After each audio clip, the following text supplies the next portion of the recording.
हाँ तो गुड्डू गुड़िया, आज हम पढ़ने वाले हैं ह्यूमन आई। अभी मैं स्टूडियो बॉय की आंख निकाल के लाया हूं तुम्हें दिखाने के लिए। आंख कैसे काम करती है, कैसे किसी चीज को हम देखते हैं, कैसे उसकी फोटो खिंच के दिमाग के पास वो फोटो जाती है, कैसे हम किसी चीज का कलर समझते हैं, ये सारी बातें आज हमें समझ में आने वाली ह्यूमन आई के अंदर। इस टॉपिक को डिटेल में पढ़ेंगे। पहले मैं ये आंख वापस कर दूं अमित भाई के हमारे स्टूडियो। ले भाई भाई भाई, भाई, भाई, भाई, भाई। हाँ तो गुड्डू गुड़िया, आज हम पढ़ेंगे human I and colourful world. ये टॉपिक बहुत ही सिंपल है, फिर भी अगर आपको नहीं समझ में आया है तो आज पूरा समझ में आ जाएगा। और इसके जो भी क्वेश्चन तुम्हारे स्कूल के मिड टर्म एग्जाम में, प्री बोर्ड में और बोर्ड एग्जाम में आएंगे, सारे के सारे इस वीडियो से होंगे भाई। ऐसा मास्टर क्यों बोल रहा है? क्योंकि बेटा ये कोई आम वन शॉट वीडियो नहीं है। ये क्या है बताओ? क्या है? मास्टर का गन शॉट वीडियो, जिसके अंदर 100% एनसीईआरटी में कवर कर दूंगा। एक एक टॉपिक तुम्हें हलवे की तरह प्यार से खिला दूंगा। बहुत सारे प्रीवियस ईयर के रिपीटेड क्वेश्चन जो बोर्ड में बार बार पूछ रहे हैं उनको पढ़ा दूंगा, समझा दूंगा, सॉल्व भी करा दूंगा। तो टेंशन को छोड़ दो भाई, ये टॉपिक पूरा समझ में आ जाएगा और यहां से सारे क्वेश्चन भी बन जाएंगे। तो लेक्चर को शुरू करते हैं। एक इंपॉर्टेंट बात मैं तुम्हें बताऊं, आज ना तुम्हारे लिए एक स्पेशल सरप्राइज लाया हूं। इस टाइम पे मैं तुमसे एक क्वेश्चन पूछूंगा, उसका आंसर तुम्हें कमेंट में देना है। और जितने लोग इसका सही आंसर देंगे उसमें से लगभग 20-25 लोगों का नाम लेके मैं आऊंगा और अगली क्लास में अनाउंस करूंगा। ठीक है? तो इस टाइम वाले क्वेश्चन का आंसर सबको कमेंट करना है। शुरू किया जाए भाई। अच्छा, क्या क्या पढ़ेंगे इस चैप्टर में? हम ह्यूमन आई पढ़ेंगे, उसके पार्ट्स पढ़ेंगे, फंक्शंस पढ़ेंगे, डिफेक्ट्स पढ़ेंगे ह्यूमन आई में, उसकी करेक्शन पढ़ेंगे, प्रिज्म के बारे में पढ़ेंगे, डिस्पर्जन, स्पेक्ट्रम, रेनबो कैसे बनता है ये पढ़ेंगे, एटमॉस्फेरिक रिफ्रैक्शन और इसके एग्जाम्पल्स, स्कैटरिंग, ये सारी चीजें करेंगे। जितना सिलेबस में सब पढ़ाएंगे भाई, टेंशन मत लो, सिंपल। और 20 से ज्यादा प्रीवियस ईयर क्वेश्चन यही क्लास में सॉल्व करेंगे। शुरू किया जाए भाई। तो सबसे पहले हमें पढ़ना है ह्यूमन आई के पार्ट्स और उसके फंक्शन। एक बड़ी अच्छी चीज बताते हैं। अगर मैं अपनी आंखों को यूं बाहर निकाल लूं, ये आंखों के अंदर से ऐसे बाहर निकालूं, तो मैं देखूंगा मेरी आंख क्या है? एक गोला है, एक बॉल है, एक स्फीयर है। ये जो हमारी आंख है, ये तो इसका साइड व्यू है, यहां से देख रहे हैं ऐसे ऐसे साइड व्यू, इस तरफ से देख रहे हैं, तो साइड व्यू है। पर अगर मैं अपनी आंख ऐसे बाहर निकालूं तो कैसी दिखेगी? एक स्फीयर। तो और आई इज अप्रोक्सीमेटली स्फेरिकल। ये जो हमारी आई बॉल है, आई की बॉल है, ये कैसी है? करीब करीब स्फीयर जैसी है, जिसका डायमीटर 2.3 सेंटीमीटर है। डायमीटर बोले तो बेटा ये लेंथ पूरी, ये कितना है? 2.3 सेंटीमीटर, इतनी बड़ी सी है। अच्छा, सबसे पहला और इंपॉर्टेंट पार्ट आंख का, विच इज कॉर्निया। कॉर्निया क्या होता है बेटा? आंख के आगे की सबसे पहली वाली लेयर, सबसे फर्स्ट लेयर जो हमारे आंख के आगे है, द फर्स्ट लेयर। ये देखो, अगर मैं आंखें खोल लूं, सबसे पहली जो एक लेयर है आंखों के आगे अंदर, ये transparent layer, bulging layer, bulging ऐसे बाहर निकली हुई, ऐसे आंख ऐसे खोलो, ऐसे बाहर से निकली हुई, ये इसको हम बोलते हैं बेटा कॉर्निया। कैसी है ये? थिन ट्रांसपेरेंट बल्जिंग मेम्ब्रेन, पतली सी है, ट्रांसपेरेंट है और बल्जिंग मेम्ब्रेन है। अब इसका काम क्या है? क्यों है ये लेयर? बेटा ये करती है लाइट का रिफ्रैक्शन। भाई हमें क्या करना है? हमें किसी चीज को देखना है, यानी उसकी इमेज बनानी है। इमेज बनाने के लिए लाइट का रिफ्रैक्शन करना जरूरी है। लोगों को लगता है कि हमारी आंखों के अंदर एक जो लेंस है वो लाइट का रिफ्रैक्शन करता है। सही है, करता है भाई, पर लाइट का ज्यादा रिफ्रैक्शन कॉर्निया करती है। तो कॉर्निया का सबसे बड़ा काम क्या है? Most of the refraction happens here, जो कि किसका काम है? लेंस का काम है। 80% रिफ्रैक्शन कौन करा देता है? कॉर्निया। लेंस सिर्फ 20% रिफ्रैक्शन, थोड़ा बहुत एडजस्टमेंट करता है। मेजॉरिटी रिफ्रैक्शन ये आउटर लेयर कॉर्निया करा देती है। इसका यही सबसे मेन फंक्शन है। एक और काम है, मान लो धूल मिट्टी आ रही है, तो भाई ये जो मेम्ब्रेन है इसमें वो धूल मिट्टी फंस जाती है, आंखों के अंदर नहीं जाती, आपको डैमेज होने से बचाती है, protects from dust and germs. Light enters the I through cornea. कई बार बोर्ड में पूछ लेता है कि आंखों में लाइट कहां से घुसती है? सबसे पहले लाइट कहां पे आएगी? द फर्स्ट मेम्ब्रेन जिससे लाइट टकराती है वो क्या होता है? Cornea. Light enters the I through cornea. ठीक है, क्लियर हो गया? चलो भाई, कॉर्निया समझ में आ गया। थिन मेम्ब्रेन है, रिफ्रैक्शन का काम करता है, मेजॉरिटी ऑफ रिफ्रैक्शन, और लाइट यहीं से अंदर घुसती है। अब अंदर चलते हैं। लाइट कॉर्निया से अंदर घुसी, यानी इस मेम्ब्रेन के अंदर।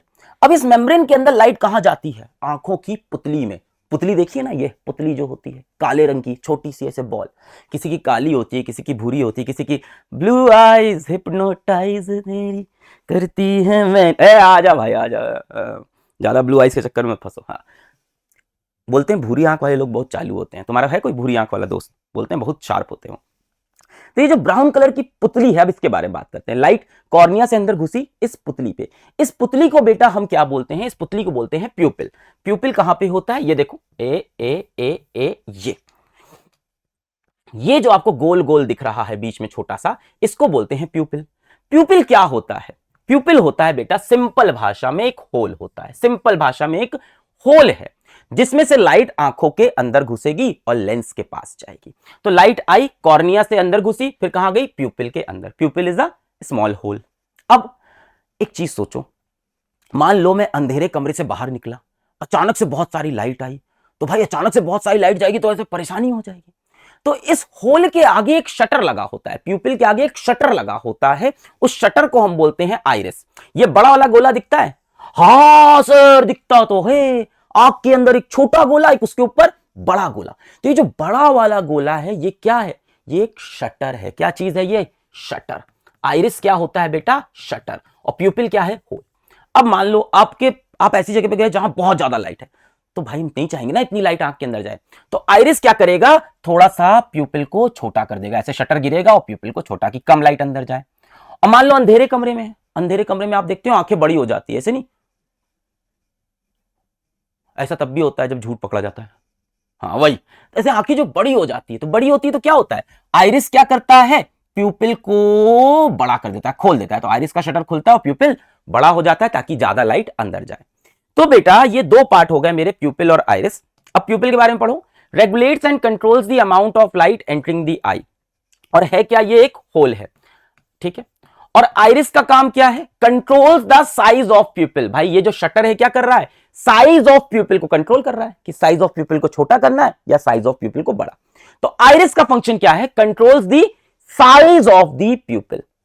अब ना इसमें एनसीईआरटी एक जगह जो चीज लिखती है ये थोड़ी सी कंफ्यूजिंग है। एनसीईआरटी लिखती है pupil regulates and controls the amount of light entering the eye, कि कितनी लाइट आंख में एंटर करेगी ये प्यूपिल डिसाइड करेगा, ये होल डिसाइड करेगा।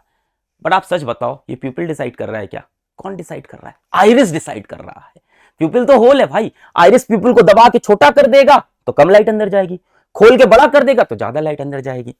तो अगर एग्जाम में क्वेश्चन आ जाए कि कौन सा पार्ट है जो कंट्रोल करता है अमाउंट ऑफ लाइट जो आंखों में जाएगी, अगर ऑप्शन में आइरिस और प्यूपिल दोनों हैं तो आइरिस मार के आना, पर अगर ऑप्शन में आइरिस है ही नहीं, सिर्फ प्यूपिल है तो प्यूपिल मार के आना, अगर सिर्फ आइरिस है तो आइरिस मार के आना। अगर दोनों में कंपटीशन हो जाए तो ये जीत जाएगा।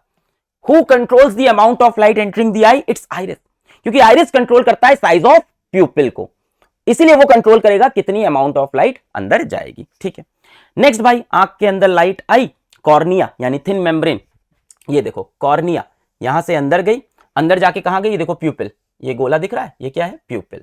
और इसके अगल बगल आपको देखो आइरिस, ये साइड व्यू है ना, तो साइड ऐसे साइड से देख रहे हो, तो ये आपका हो गया प्यूपिल, और ये है बेटा आपका, दूसरे कलर से दिखाता हूं, ये है आपका आइरिस, ये दिख रहा है, ये आइरिस है। तो ये आइरिस इसको ऐसे प्यूपिल को छोटा कर देगा, प्यूपिल को बड़ा, controls the size of the प्यूपिल। ये आपका आइरिस हो गया, ये प्यूपिल हो गया। अच्छा भाई, तो लाइट कॉर्निया से अंदर घुसी, फिर किस में गई, प्यूपिल में। अब लाइट अंदर पहुंची, अब कहां पहुंचेगी लाइट, इसके बाद इस पार्ट पे। ये क्या है बेटा, लेंस। लेंस होना जरूरी है, इमेज बनाना है। तो हमारी आंखों के अंदर जो लेंस होता है उसको हम बोलते हैं, आंखों के अंदर के लेंस को हम बोलते हैं क्रिस्टलाइन लेंस। क्यों, क्योंकि क्रिस्टल से बना है, कुछ केमिकल से बना है, क्रिस्टल से। क्रिस्टलाइन लेंस, हमारी आंखों के अंदर जो लेंस है वो क्या है, क्रिस्टलाइन। लेंस दो तरह के होते हैं, हमने पढ़ा था, कॉनकेव और कॉन्वेक्स। हमारी आंखों के अंदर जो लेंस है वो है कॉन्वेक्स लेंस। कैसा लेंस है, ये वाला, thick in the middle and thin at the side. कौन सा लेंस होता है, कॉन्वेक्स लेंस होता है। अब एक बड़ी इंटरेस्टिंग चीज, हमारी आंखों के पास एक दिव्य शक्ति है। हम अपनी जो लेंस है ना आंखों के अंदर, हम उस लेंस की फोकल लेंथ चेंज कर सकते हैं, हम अपने लेंस की पावर चेंज कर सकते हैं। तो जो हमारे पास जो लेंस है ना, जैसे फोकल लेंथ आपने देखी थी 10 सेंटीमीटर होती थी लेंस की, 20 सेंटीमीटर होती थी, 30 सेंटीमीटर होती थी, या जो भी, हमारे आंखों के अंदर जो लेंस है ना, इसकी फोकल लेंथ हम चेंज कर सकते हैं। क्यों करना है, क्योंकि बेटा हमें कभी पास का ऑब्जेक्ट देखना होता है, कभी दूर का ऑब्जेक्ट देखना होता है, उसके लिए हमें अपनी फोकल लेंथ चेंज करनी होती है। कैसे चेंज करते हैं, लेंस के साइज को छोटा और बड़ा करके। हाँ, हम अपने लेंस के साइज को भी छोटा और बड़ा करते हैं। जो हमारी आंखों के अंदर लेंस है उसका साइज वेरिएबल है। अगर मान लो मुझे कोई पास की चीज देखनी है तो मैं क्या करता हूं, लेंस को ऐसे दबा के मोटा कर देता हूं, एकदम मोटा कर देता हूं, और मुझे दूर की चीज देखनी है तो मैं लेंस को फैला के लंबा कर देता हूं। तो हमारी आंखों के अंदर जो लेंस है वो कैसा है, फ्लेक्सिबल फोकल लेंथ का है। अच्छा, कैसी इमेज बनाता है, रियल और इन्वर्टेड इमेज। अब रियल और इन्वर्टेड इमेज कहां बनेगी भाई, रियल इमेज को क्या चाहिए, कोई स्क्रीन चाहिए, इमेज कहां बनती है, स्क्रीन पे। तो अभी आगे आप देखोगे कि यहां से जो आएगी रेज ऑफ लाइट, यहां कहीं जाके ये ऐसे उल्टी इमेज बनेगी, ऐसे इन्वर्टेड। मान लो ऑब्जेक्ट सामने यू रहा, ये ऑब्जेक्ट है, तो इसकी इमेज कैसे बनेगी, उल्टी होके। रियल एंड इन्वर्टेड इमेज बनाता है कॉन्वेक्स लेंस। कैसी फोकल लेंथ है, फ्लेक्सिबल फोकल लेंथ। अब ये चीज आ गई क्या, सिलियरी मसल्स, ये क्या करती है। अब मैंने आपको बताया आंखों की फोकल लेंथ फ्लेक्सिबल है, तो ये फ्लेक्सिबल होने में जो हेल्प करता है उसको बोलते हैं सिलियरी मसल्स। ये आपको कैसे दिखाऊं, यहां ये बेटा लेंस हो गया, ये आंखों के अंदर कौन सा लेंस है, कॉन्वेक्स लेंस। और इस लेंस को आप देखो बांधा गया है पतले पतले रेशम के धागों से, पतले पतले रेशम के धागों से, पतले पतले रेशम से धागों से। इन्हीं रेशम के धागों को हम क्या बोलते हैं, सिलियरी मसल्स। रेशम के धागे मत लिख जाना एग्जाम में, समझाने के लिए बोल रहा हूं। सिलियरी मसल्स हैं। ये क्या करती हैं बेटा, ये मसल्स ऐसे लेंस को दबा के मोटा कर देती हैं, छोटा कर देती हैं। छोटा कर देंगी तो क्या होगी, फोकल लेंथ क्या होगी इसकी, कम हो जाएगी। और खींच के लंबा कर देंगी, लंबा कर देंगी तो फोकल लेंथ ज्यादा हो जाएगी। भाई लंबा किया तो ज्यादा फोकल लेंथ, छोटा किया तो कम focal length, simple. Ciliary muscles क्या करती हैं, लेंस के साइज को चेंज करती हैं, जिससे फोकल लेंथ चेंज होती है। तो ऐसे दबा के छोटा कर दिया, छोटी फोकल लेंथ, बढ़ा के लंबा कर दिया तो लंबी फोकल लेंथ, ज्यादा फोकल लेंथ। तो सिलियरी मसल्स का काम क्या है, adjust the focal length of eye lens to some extent. ऐसा नहीं है कि फोकल लेंथ कुछ भी कर सकते हैं, किसी एक्सटेंट तक ही करेंगे। ऐसे नहीं दबा के लेंस को तोड़ ही देंगे या खींच कर इसे चीर देंगे, किस एक्सटेंट तक। तो हमने क्या क्या सीख लिया अभी यहाँ पे, एक तो सीखा सबसे पहले प्यूपिल। प्यूपिल क्या है, ये छोटा वाला काला गोला होल जिसमें लाइट अंदर जाती है। आइरिस, आइरिस क्या है, shutter which controls the size of the प्यूपिल, ये रहा आइरिस। फिर लाइट अंदर कहां गई, लेंस। लेंस कैसा है, कॉन्वेक्स। और फोकल लेंथ कैसी है, फ्लेक्सिबल। कैसी इमेज बनाता है, रियल एंड इन्वर्टेड, उल्टी। लेंस की फोकल लेंथ फ्लेक्सिबल कौन करता है, सिलियरी मसल्स। दबा के छोटा कर दी, फोकल लेंथ कम, खींच के लंबा कर दिया, फोकल लेंथ ज्यादा। चलो आगे बढ़ते हैं। नेक्स्ट है, इमेज कहां पे बनती है बेटा, इमेज हमेशा किसी स्क्रीन पे, किसी पर्दे पे बनती है। तो जिस पर्दे पे इमेज बनती है उसको हम बोलते हैं रेटिना। जिस स्क्रीन पे बेटा इमेज बनती है उसको बोलते हैं रेटिना। अब रेटिना कहां पे है, आंख के पीछे देखो, यहां पे, आजा आजा आजा आजा, हाँ ये आपको पीछे एक, यहां पे ये एरिया दिख रहा है, ये है बेटा आपकी आंखों की स्क्रीन, जिसको हम क्या बोलते हैं, रेटिना। टीना को जानते हो, हाँ सर पड़ोस में रहती है, आंखों में रेटिना रहती है ना सर, आंखों में भी टीना रहती है सर, दिल में भी टीना रहती है। टीना ओ टीना दिल तूने छीना, वापस आ जा। ये जो स्क्रीन है इसको हम क्या बोलते हैं, रेटिना। इसी के ऊपर इमेज बनती है। मान लो यहाँ कोई ऑब्जेक्ट है, ये मैंने बना लिया ऑब्जेक्ट। ऑब्जेक्ट से रेज जाती है, पिछले चैप्टर में देखा था, मुंडी से मैं रेज लेके गया, एक यूं लेके गया, लेटेस्ट से वो ऐसे चली गई, एक मैं ऐसे लेके जाता हूं, ये दोनों रेज मिल गई। बेटा जहां दोनों रेज मिलती है वहां इमेज बनती है, तो ये बन गई इमेज। कैसी इमेज बनी, रियल एंड इन्वर्टेड। देख ऑब्जेक्ट सीधा है, इमेज कैसी बनी, उल्टी। कहां पे, रेटिना के ऊपर। तो रेटिना का मेन फंक्शन क्या है कि स्क्रीन की तरह एक्ट करती है और उसके ऊपर इमेज बनती है। अब आगे कहानी सुनो। रेटिना के पास कुछ लाइट सेंसिटिव सेल होती हैं, कुछ ऐसी सेल्स होती हैं रेटिना के टिश्यू पे जो लाइट के पड़ते ही एक्टिवेट हो जाती हैं, लाइट के पड़ते ही एक्टिवेट होती हैं और एक इलेक्ट्रिक सिग्नल बना के ब्रेन को भेज देती हैं, जो ब्रेन को बताता है कि इमेज बन गई। तो रेटिना के पास क्या होती है, has lot of light sensitive sales. क्या होती है इसके पास, लाइट सेंसिटिव सेल्स होती है। Cells get activated when lights fall on them. जैसी लाइट उस पर गिरेगी सेल्स एक्टिवेट हो जाती हैं एंड जनरेट्स इलेक्ट्रिक सिग्नल। कैसा सिग्नल बनाती है, इलेक्ट्रिक सिग्नल, या आप बोल सकते हो इलेक्ट्रिक इंपल्स भी बोल सकते हो, सिग्नल या इंपल्स। कंट्रोल कोऑर्डिनेशन चैप्टर में आपने पढ़ा है ना, इलेक्ट्रिक इंपल्स। तो रेटिना के पास क्या है, लाइट सेंसिटिव सेल्स है, उस पर लाइट पड़ी, वो एक्टिवेट हुई और एक्टिवेट होकर एक इंपल्स बनाई और ब्रेन को भेज दिया। अब दो तरह की सेल्स आपको इंपॉर्टेंट है, याद रखना है, एक है रॉड्स, एक है कोन्स। एक है रॉड्स, एक है कोन्स। रॉड्स का काम क्या है कि आप जब अंधेरे में, लो विजन में हो, तब आपको चीजें दिखाई पड़े। तो विजन इन लो लाइट, ये कौन करता है, रॉड्स। रॉड्स क्या करता है, विजन इन लो लाइट, या लाइट की इंटेंसिटी को मैनेज करता है। कि मान लो कहीं पे लाइट कम है तो रॉड्स उसको मैनेज करता है। वैसे सही बताएं तो लाइट इंटेंसिटी का खेल होता है। दूसरा देखो कोन्स, कोन्स क्या करता है, विजन इन हाई लाइट, मतलब कि दिन के समय अगर आप किसी चीज को देखना है तो कोन सेल का काम होता है, तो विजन इन हाई लाइट। पर कोन्स का मेजर काम होता है कलर विजन देना। जो हम चीजों का कलर देख पाते हैं वो कोन्स की वजह से होता है। आपने देखा होगा कई जानवर ऐसे होते हैं जो चीजों को ब्लैक एंड व्हाइट देख रहे हैं, उनको रंगीन दुनिया दिख ही नहीं रही है भाई। तुम्हारे कुत्ते को रंगीन दुनिया दिख ही नहीं रही है, तुम कुत्ते को बोल रहे हो कि ये देख लाल कलर का, ये देख पीला कलर का कपड़ा हो, कह रहा है सब एक है मालिक मेरे लिए, भाव भाव। तो ये जो कोन सेल होती है क्या देती है, कलर। तो आपको रॉड्स और कोन कैसे याद रखना है, सिंपल। रॉड आर से स्टार्ट होता है, रॉड रात, रॉड रात, तो रॉड का काम रात की vision, vision in low light. Cones सी से स्टार्ट होता है, कलर सी से स्टार्ट होता है, कोन्स का काम कलर विजन, सी सी, और रॉड्स रात का vision, vision in low light. ठीक है, क्लियर हो गया। अब भाई क्या हुआ कि लाइट पड़ी, सेल्स थी एक्टिवेट हुई, सिग्नल बनाया, अब सिग्नल ब्रेन को भेजना है। तो भैया अब सिग्नल बन गया, भेजना है तो तार चाहिए होगा। तो जो वो तार होते हैं जो सिग्नल आंखों से लेके ब्रेन तक जाते हैं, उन तार को बेटा हम बोलते हैं ऑप्टिक नर्व। यहां पे सिग्नल बना और यहां से निकल जाती है हमारी क्या क्या निकल जाती है, ऑप्टिक नर्व साइड से, और ये नर्व कहां चली जाएगी, हमारे ब्रेन के पास चली जाएगी।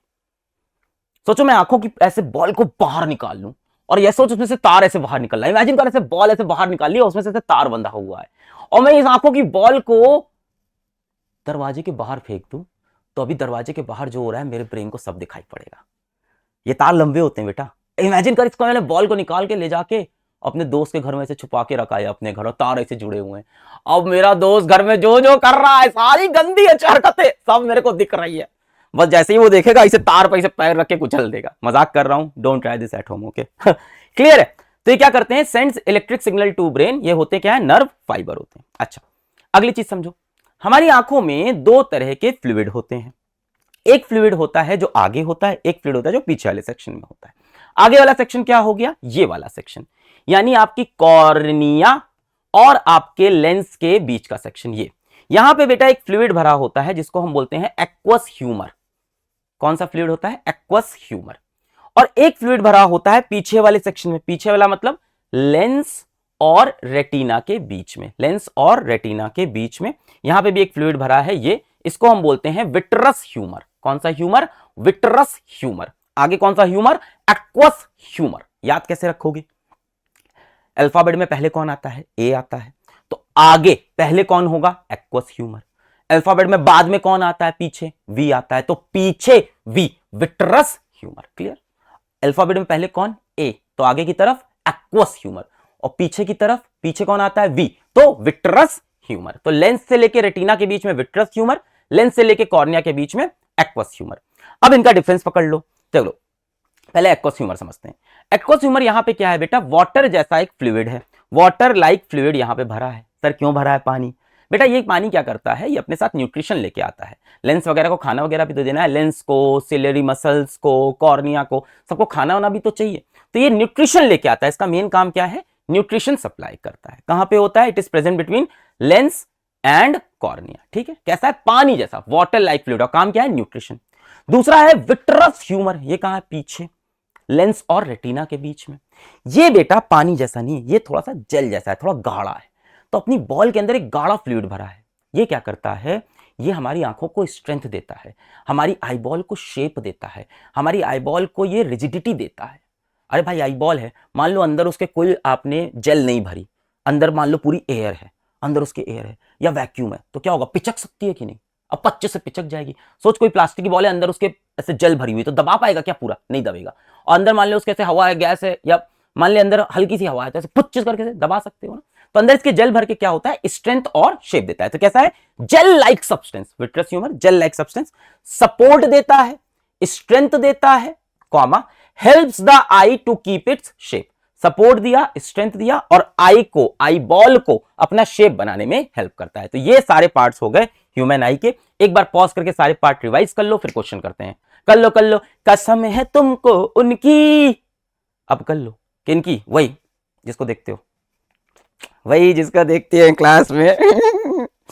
सेल पकड़े जाओगे बेटा, एक दिन पकड़े जाओगे। मैं तो कोई एक स्टोरी जल्दी सुना देता हूँ। मेरा एक दोस्त है, नाम नहीं बताते। मेरा एक दोस्त है, उसका नाम हम लोग प्यार से उसको छेना छेना बोलते थे। तो छेना जो था, उनकी एक बंदी थी जो उनको बहुत अच्छी लगती थी, उनका नाम आप रूबी कर लो, एक्चुअल नाम नहीं उनका भी नहीं बता सकते। और ये बड़ा ही प्रेम प्रसंग चला उनका, और मोबाइल नया नया आया था उस टाइम, तो नंबर एक्सचेंज हो गया था, व्हाट्सएप पे मैसेज करते। एक दिन रूबी के पापा ने पकड़ लिया, और रूबी के पापा रात को छेना के घर पहुंच गए, और उनके पापा को बोलते हैं कि आपका बेटा हमारी बेटी को कह रहा है डोसा खाएंगी आप, डोसा खाने चलेंगी मेरे साथ। और फिर मेरे दोस्त का उन्होंने यहां से ठुड्डी पकड़ के बोला था, अपने आप को ऋतिक रोशन समझते हो क्या? उस टाइम ऋतिक रोशन बहुत, अभी भी ऋतिक रोशन का तो जलवा हमेशा ही रहा है, अपने आप को ऋतिक रोशन समझते हो? फिर उसके पापा ने समझाया कि अब से मत करना छेना ये काम। बोला हाँ ठीक है नहीं करेंगे, हाँ पापा हाँ ठीक है नहीं करेंगे। हम लोगों ने बोला क्या यार क्या कर दिया तुमने, फंस गए मत करना। बोला हाँ आपसे नहीं करेंगे नहीं करेंगे, सब शांति भाई। एक हफ्ते बाद फिर पकड़ा गया ये फोन के साथ, फिर से वही चैटिंग वैटिंग, लड़की का फोन छीन लिया गया। हम लोग बोले यार तुम छेना दूसरी बार पकड़ा गया अब मत करना। बोला हाँ अब नहीं करेंगे नहीं करेंगे। इसके बाद ये लेटर लिखना स्टार्ट कर दिए भाई, ये लव लेटर लिख रहे थे, और इस आदमी किस्मत इतनी खराब, इसका लव लेटर भी पकड़ा गया, और लंबा चौड़ा लव लेटर था। मम्मी ने पकड़ा इस बार लड़की की, मम्मी ने कहा पापा को नहीं बताएंगे, पर ये रिश्ता, ये सारी कहानी यहीं पे खत्म। फिर इन लोग का वहां पे हुआ कि ये रिश्ता अब खत्म हो जाएगा। ऐसे कर करके ये आदमी 7 बार पकड़ा गया 1 साल के अंदर, 7 बार। नाम नहीं बता रहे क्योंकि अब शादी हो गई है दोनों की, क्यों नाम लेके बदनाम करना दोनों को, दोनों की आपस में नहीं हुई, अलग अलग हुई है शादी, ये भी याद रखना है ना। तो बेटा ये सब स्कूल की कहानियां स्कूल में ही खत्म हो जाती हैं, लाइफ पर बहुत कम लोग की होती चलती है। आ जाओ क्वेश्चन करते हैं। CBSE 2025, 2023, 2017। In the human I most of the refraction for the light rays entering the I occurs at the surface of. Maximum refraction कहां पे होता है? मैक्सिमम रिफ्रैक्शन कौन करता है? कॉर्निया। तो यहां पे लिखा है कॉर्निया। लेंस पे भी होता है, पर मैक्सिमम कौन कर चुका होता है? कॉर्निया। 80% कॉर्निया कर देता है, और 20% कौन करता है? लेंस करता है। The part of the human eye which can modify the curvature of the eye lens up to some extent। 2025, 2023, 2017। जो लेंस के कर्वेचर को चेंज कर सके, लेंस के कर्वेचर को चेंज कर सके। ये लेंस है, इसके ऊपर क्या लगे होते थे? रेशम के धागे। ये क्या करते थे? लेंस के कर्वेचर को दबा के लेंस को मोटा कर दिया, फोकल लेंथ कम हो गई, खींच के लंबा कर दिया, फोकल लेंथ ज्यादा। क्या? Ciliary muscles. तो सिलियरी मसल्स, ठीक है। ये क्वेश्चन वो है जिसको आपको कमेंट करना है, इसका आंसर बताना है। मैं कम से कम 20 बच्चों का नाम जो सही आंसर लिखेंगे अगली क्लास में अनाउंस करूंगा। CBSE 2024। The lens system of human I forms an image on a light sensitive screen which is called. ठीक है, सिंपल सा है, देखते हैं कौन लोग बताएंगे। नेक्स्ट है बेटा power of accommodation. Power of accommodation क्या है? हमारी आंखें जो हैं इसके पास बड़ी स्पेशल पावर है कि हम पास की चीजें भी देख लेते हैं, दूर की चीजें भी देख लेते हैं, है कि नहीं? हम आसपास की चीज भी देखते हैं, दूर की चीजें भी। इसी प्रॉपर्टी को हम बोलते हैं पावर ऑफ अकोमोडेशन। हम अपने लेंस की फोकल लेंथ चेंज कर सकते हैं, हम अपने लेंस की फोकल लेंथ को चेंज कर सकते हैं। The ability of eye lens to change its focal length is called power of accommodation। The ability of eye lens to adjust change its focal length is called power of accommodation। अच्छा, एक चीज आपने पिछले chapter में पढ़ी थी, पार P is equals to 1/f। पार का formula क्या होता है? 1/f। पार किस में मेजर होती थी? Dioptre, capital D. और यहां फोकल लेंथ किस में रखनी होती थी? मीटर्स में रखनी होती थी। अगर सेंटीमीटर में दिया है तो क्या कर दो? डिवाइड बाई 100 कर देना। कई बार फोकल लेंथ आपको सेंटीमीटर में मिलेगी तो क्या कर देना? डिवाइड बाई 100 कर देना, मीटर में हो जाएगी, और पार डायप्टर में आ जाएगी। अच्छा, पार फोकल लेंथ का रेसिप्रोकल है, ये याद रखना, ठीक है। अब दो चीज समझते हैं। पहला, टू व्यू क्लोजर ऑब्जेक्ट। जब मुझे पास की चीज देखनी होती है ना तो मुझे गड़ोना पड़ता है, थोड़ी मेहनत करनी पड़ती है। बेटा देखो, दूर की चीज देखना बहुत आसान है, ऐसे आराम से देख सकते हो। बस सोचो कॉपी कोई पास में रख दे तो ऐसे ध्यान से ऐसे देखना पड़ता है। तो जब हम क्लोजर ऑब्जेक्ट देखते हैं ना तो हमारी जो सिलियरी मसल्स थी वो क्या करती है? कॉन्ट्रैक्ट करती है, लेंस को दबाती है, मोटा कर देती है, मोटा, हट्टा कट्टा मोटा। क्यों? क्योंकि उसकी पार हम बढ़ाते हैं, हम लेंस की पार को बढ़ाते हैं। और लेंस की पार अगर बढ़ेगी, यहां से देखो, अगर पार बढ़ेगी तो फोकल लेंथ कम होगी, उल्टा उल्टा प्रोपोर्शनल है। पार अगर ज्यादा हो जाएगी तो फोकल लेंथ क्या होगी? कम हो जाएगी। तो लेंस को जब दबा के आप छोटा करते हो तो उसकी फोकल लेंथ भी कम हो जाती है, दबा के छोटा तो फोकल लेंथ भी छोटी, ठीक है। तो ये लिखा है टू व्यू क्लोजर ऑब्जेक्ट क्या होता है? Ciliary muscles contract. ये जो मसल्स हैं ये क्या करती हैं? कॉन्ट्रैक्ट करके इसको दबाती हैं। दबाएंगी तो ये थिक हो जाएगा, इसका कर्वेचर बढ़ जाएगा। देख, दबाया तो कर्वेचर क्या हुआ? बढ़ गया। पहले सोच ऐसे था, अब इसको दबा देगा तो ऐसे फूला गप्पू सा ऐसे नहीं हो जाएगा, तो इसका कर्वेचर बढ़ गया। Lens becomes thick, curvature increases. और जब कर्वेचर इंक्रीज किया तो क्या इंक्रीज की? पावर इंक्रीज की। और लेंस छोटा हो गया तो फोकल लेंथ भी छोटी हो गई, डिक्रीज कर गई। जैसे दबा के पावर बढ़ाई, और पावर जब भी बढ़ेगी बेटा, पावर जब भी बढ़ेगी फोकल लेंथ घट जाएगी। ये क्लोजर ऑब्जेक्ट के लिए। अगर मान लो आपको डिस्टेंट ऑब्जेक्ट देखना है, जैसे क्लास में बैठे हैं आपको बोर्ड देखना है, बोर्ड एक डिस्टेंट ऑब्जेक्ट हो गया, क्लास में लास्ट सीट में बैठे हैं, बैक बेंचर भाई साहब, हम सब बैक बेंचर ही तो हैं और क्लास में इसे पढ़ रहे हैं, तो वो जो चीज देख रहे हैं वो डिस्टेंट है। अब डिस्टेंट ऑब्जेक्ट देखने के लिए ज्यादा मेहनत नहीं करनी पड़ती अगर आंखें ठीक है तो उसके लिए हमारी सिलेरी मसल रिलैक्स करती है। सिलेरी मसल रिलैक्स रिलैक्स की तो लेंस क्या हो गया, खिंच के लंबा हो गया, लेंस का कर्वेचर कम, पतला कर्वेचर कम हो गया। अच्छा पतला हो गया, लंबा हो गया, पार अब इतनी ज्यादा नहीं चाहिए, पार कम हो गई, और पार अगर कम हो गई तो फोकल लेंथ ज्यादा हो गई, यही बात लिखी है। To view distant object ciliary muscles relax, muscles क्या हो गई, रिलैक्स एकदम आराम से। अब लेंस क्या हो गया, थिन और लंबा हो गया, lens becomes thin, curvature decreases, अब उतना कर्वी नहीं है, कर्वेचर कम हो गया। अच्छा लंबा हो गया, रिलैक्स हो गया, अब इतनी पार नहीं है तो पार डिक्रीजेस, और पार डिक्रीज करेगी तो फोकल लेंथ इंक्रीजेस। पार क्या हो गई बेटा, कम हो गई तो फोकल लेंथ ज्यादा। तो ये कॉन्सेप्ट आपको मेरे ख्याल से अब याद रहेगा, समझ में भी आ गया है। बहुत सिंपल है, पास की चीज देखने के लिए मेहनत करनी पड़ती है। सिलेरी मसल्स कॉन्ट्रैक्ट, लेंस को दबा के मोटा किया, कर्वेचर बढ़ाया, पावर बढ़ी, पावर बढ़ी तो फोकल लेंथ कम हो गई। दूर की चीज रिलैक्स आई से देखेंगे, रिलैक्स आई से तो लेंस लंबा है आराम से, पावर कम तो फोकल लेंथ ज्यादा होगी। क्लियर। दबाने पे क्या होगा, लेंस छोटा हो जाएगा, फोकल लेंथ कम हो जाएगी। खोलने पे क्या होगा, लेंस लंबा हो जाएगा, फोकल लेंथ भी ज्यादा हो जाएगी। चलो CBSE 2025-2016, when we focus our eyes on a distant object the ciliary muscles of our eyes are relaxed, in this case the eye lens becomes, क्या बोल रहे हैं, जब हम डिस्टेंट ऑब्जेक्ट को देखते हैं तो सिलेरी मसल्स क्या करती हैं बेटा, रिलैक्स कर जाती हैं। लेंस कैसा हो जाता है, लेंस थिन हो जाता है, लेंस थिन हो जाता है, लेंस का कर्वेचर क्या हो जाता है, कर्वेचर कम हो जाता है, लेंस की पार क्या हो जाती है, पार कम हो जाती है, और फोकल लेंथ बढ़ जाती है। देखो तो बोल रहा है कि बताओ इन this case the eye lens becomes, कैसा होगा, थिन हो जाएगा, कर्वेचर मैक्सिमम नहीं, thin and it's curvature is minimum, हाँ ये सही लग रहा है। थिक तो होगा नहीं, थिक तो होगा नहीं, ये दोनों गलत। बोलो आ गया क्लियर। तो ये या इसके सिमिलर सवाल आ रहा है बोर्ड में। चलो आगे बढ़ते हैं। अब दो और हमें टर्म समझने हैं, एक है नियर पॉइंट, एक है फार पॉइंट। अब बात समझो, मान लो मैं आपको एक कॉपी दे दूं और बोलूं इसको पढ़ो, तो आप पढ़ रहे हो, मैंने कहा और पास रखो, पढ़ रहे, और पास रखो, पढ़ रहे, और पास, अरे सर अब नहीं पढ़ना है, अब नहीं पढ़ने में आ रहा सर, अरे सर नहीं आ रहा। तो यानी एक ऐसा पॉइंट है जिससे और पास लाने पे हम किसी चीज को क्लियरली नहीं देख पाते। वो पॉइंट जहां तक आप ऑब्जेक्ट को क्लियरली देख पाओ, जिससे और पास लाने के बाद ऑब्जेक्ट क्लियरली ना दिखे, उसको बोलते हैं near point. The least distance from your eye, जहां तक ऑब्जेक्ट क्लियरली दिखता है, इस पॉइंट को बोलते हैं हम नियर पॉइंट। और ये जो डिस्टेंस है इसको बोलते हैं हम least distance of distinct vision. Distinct मतलब साफ साफ, एक एक अक्षर अलग अलग डिस्टिंक्टली दिख रहा है। तो जो सबसे लीस्ट डिस्टेंस है जहां तक कोई ऑब्जेक्ट क्लियरली दिखता है, इस डिस्टेंस को हम बोलते हैं least distance of distinct vision, और इस पॉइंट को हम बोलते हैं नियर पॉइंट। अगर कोई इंसान हेल्दी है, यंग है, तो उसके लिए ये डिस्टेंस होता है 25 सेंटीमीटर। जो आप स्कूल में जो स्केल यूज करते हो 15 सेंटीमीटर की होती है, तो साइड लगा लो 15 और उससे थोड़ा और यहां तक। इसके बाद दिख रहा है, ऐसा नहीं सर इसके बाद भी दिखता है, पर क्लियरली एक एक वर्ड, एक एक लेटर साफ साफ दिखाई नहीं पड़ते। Near point, the minimum distance from I eight which an object can be scene clearly and distinctly. आंखों से वो मिनिमम डिस्टेंस, ये जहां तक ऑब्जेक्ट क्लियरली और डिस्टिंक्टली दिख रहा हो, इस पॉइंट को हम बोलते हैं नियर पॉइंट, और इस डिस्टेंस को हम बोलते हैं least distance of distinct vision. It is also called least distance of distinct vision.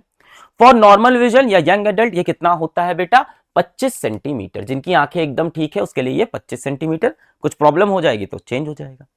दूसरा टर्म क्या है, फार पॉइंट। अब फार पॉइंट ये बताता है कि आप कितनी दूर तक देख सकते हो, कितनी दूर तक आपकी नजर जा सकती है।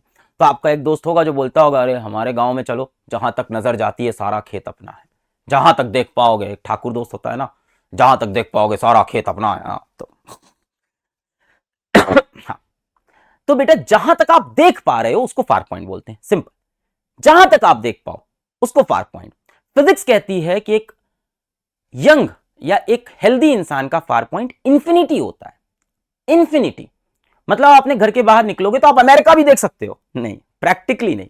प्रैक्टिकल इंफिनिटी अलग है। प्रैक्टिकल इंफिनिटी का मतलब होता है कि क्लास में बैठे हैं, अपना बोर्ड देख पा रहे हैं, घर से बाहर निकले हैं तो शालू का घर दिख रहा है, छत पे शालू खड़ी है, शालू को देख रहे, ए वापस आ जा, शालू सर के शालू को देखा, शालू के पीछे अन्नू भी दिख रही है दूसरे घर में, उसके पीछे और देखा पिंकी का घर भी दिख रहा है। यही है तुम्हारा फार पॉइंट, यहीं तक देख पा रहे हो तुम, इससे आगे देखो जीवन में बहुत कुछ है।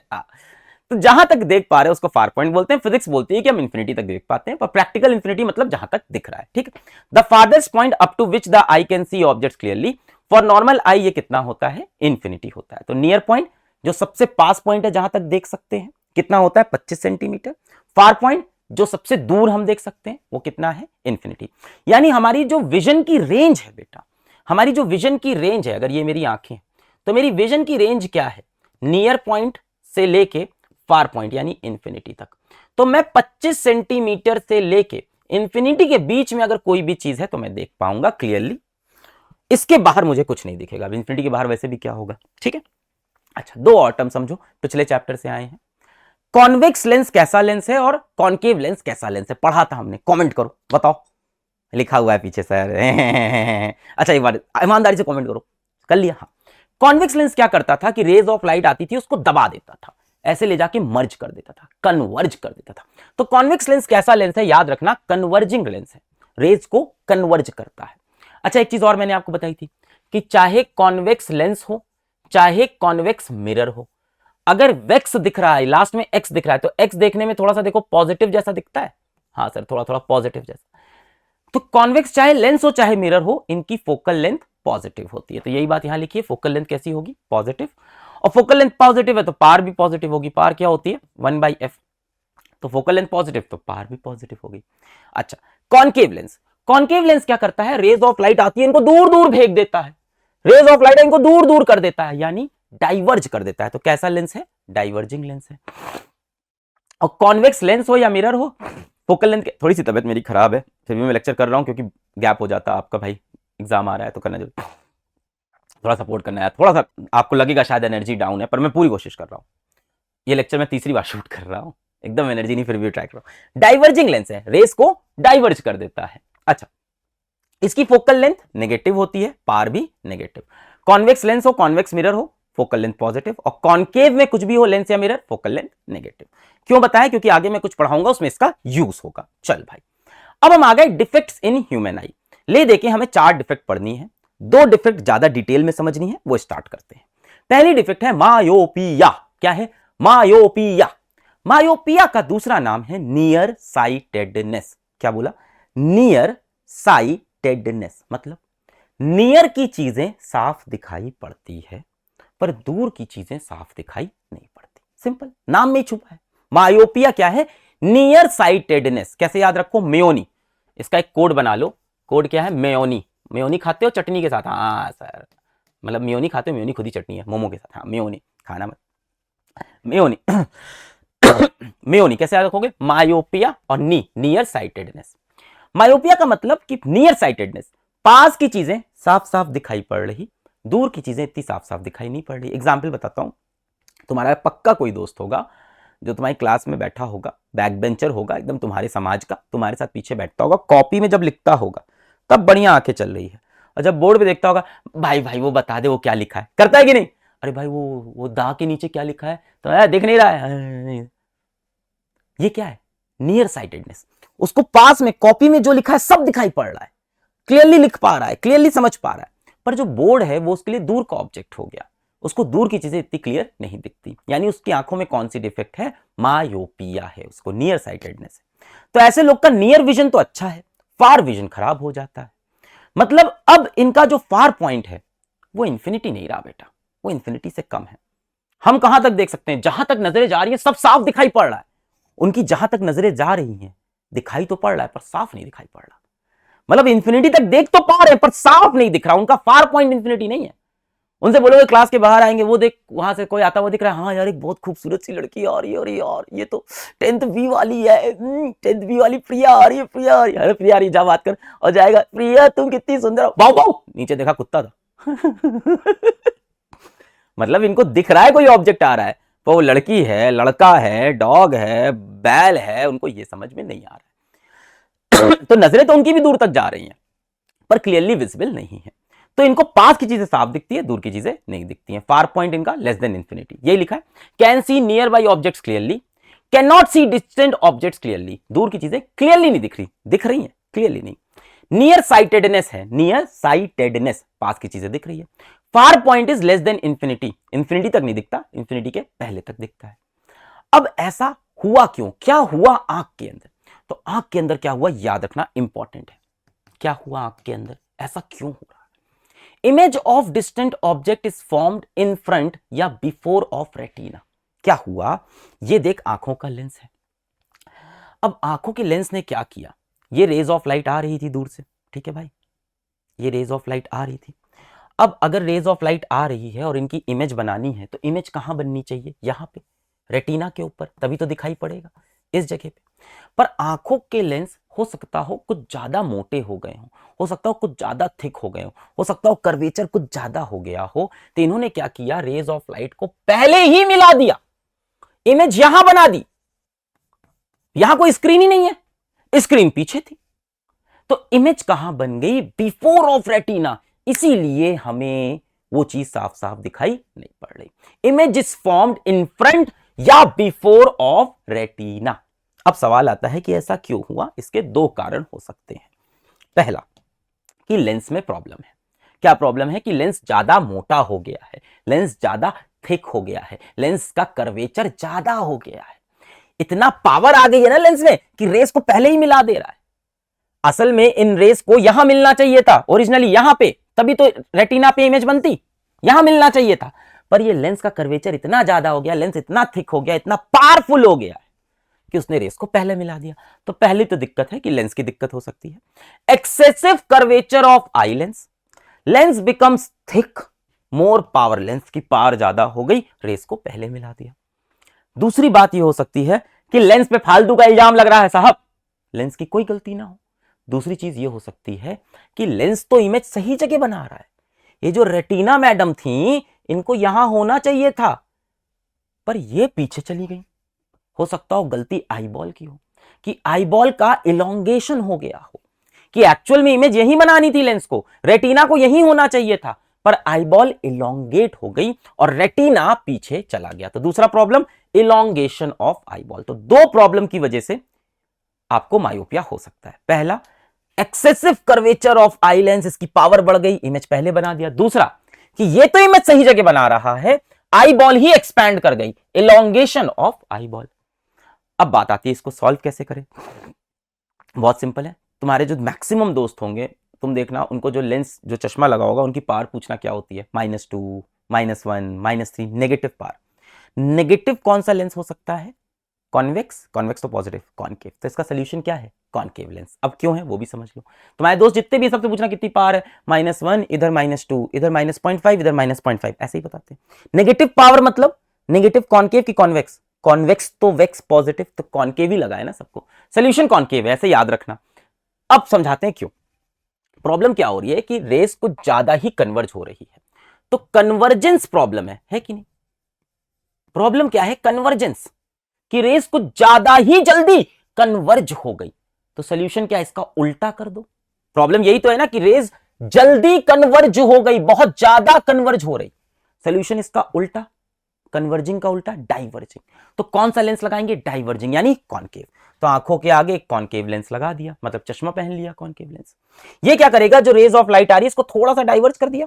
अब ये लेंस कर रहा हूं, हम इसको भाई कन्वर्ज करेंगे, करते करते करते करते करते करते कहां पहुंच गए, रेटिना पे पहुंच गए। इसने क्या किया, इन रेज ऑफ लाइट को थोड़ा सा डाइवर्ज कर दिया, यहीं पे थोड़ा खोल दिया। और अब लेंस तो बदतमीज है, कह रहा हम दबाएंगे, कह रहा दबा भाई, अब रेस कैसी है, डाइवर्जिंग है, दबाने में समय लगेगा तेरे को, मैंने रेस को खोल दिया है थोड़ा, अब इसको दबाते दबाते दबाते दबाते कहां पहुंच जाएगा तू, रेटिना पे पहुंच जाएगा, इमेज रेटिना पे बन जाएगी। तो सोल्यूशन क्या है इसका, कॉनकेव लेंस, डाइवर्जिंग लेंस। क्योंकि प्रॉब्लम क्या है, कन्वर्जिंग की, कि ज्यादा कन्वर्जिंग हो रही है, तो इसका अपोजिट कर दो, डाइवर्जिंग यानी कॉनकेव लेंस। पावर कैसी होती है, नेगेटिव, तो concave lens negative power lens, ये इसका करेक्शन। क्लियर है भाई, ये थी मायोपिया। और इस पे क्वेश्चन कर लेते हैं। अच्छा, इसके पहले एक ट्रिक है इसकी, बहुत सी चीजें इसमें याद रखनी है। एक तो पहले एक चीज पकड़ो तुम कि ये डायग्राम तुम्हें याद होना चाहिए, सॉरी, ये डायग्राम्स बेटा इंपॉर्टेंट हैं, दोनों आपको याद होने चाहिए। तो पॉज करके एक बार प्रैक्टिस कर लो। सारी आपको ये कहानी समझ में आनी चाहिए कि रीजन क्या होता है, कर्वेचर ऑफ आई लेंस बढ़ गया, दूसरा रीजन क्या है, आई बॉल इलोंगेट हो गई। करेक्शन क्या है, कॉनकेव लेंस। बहुत सारी कहानियां हैं।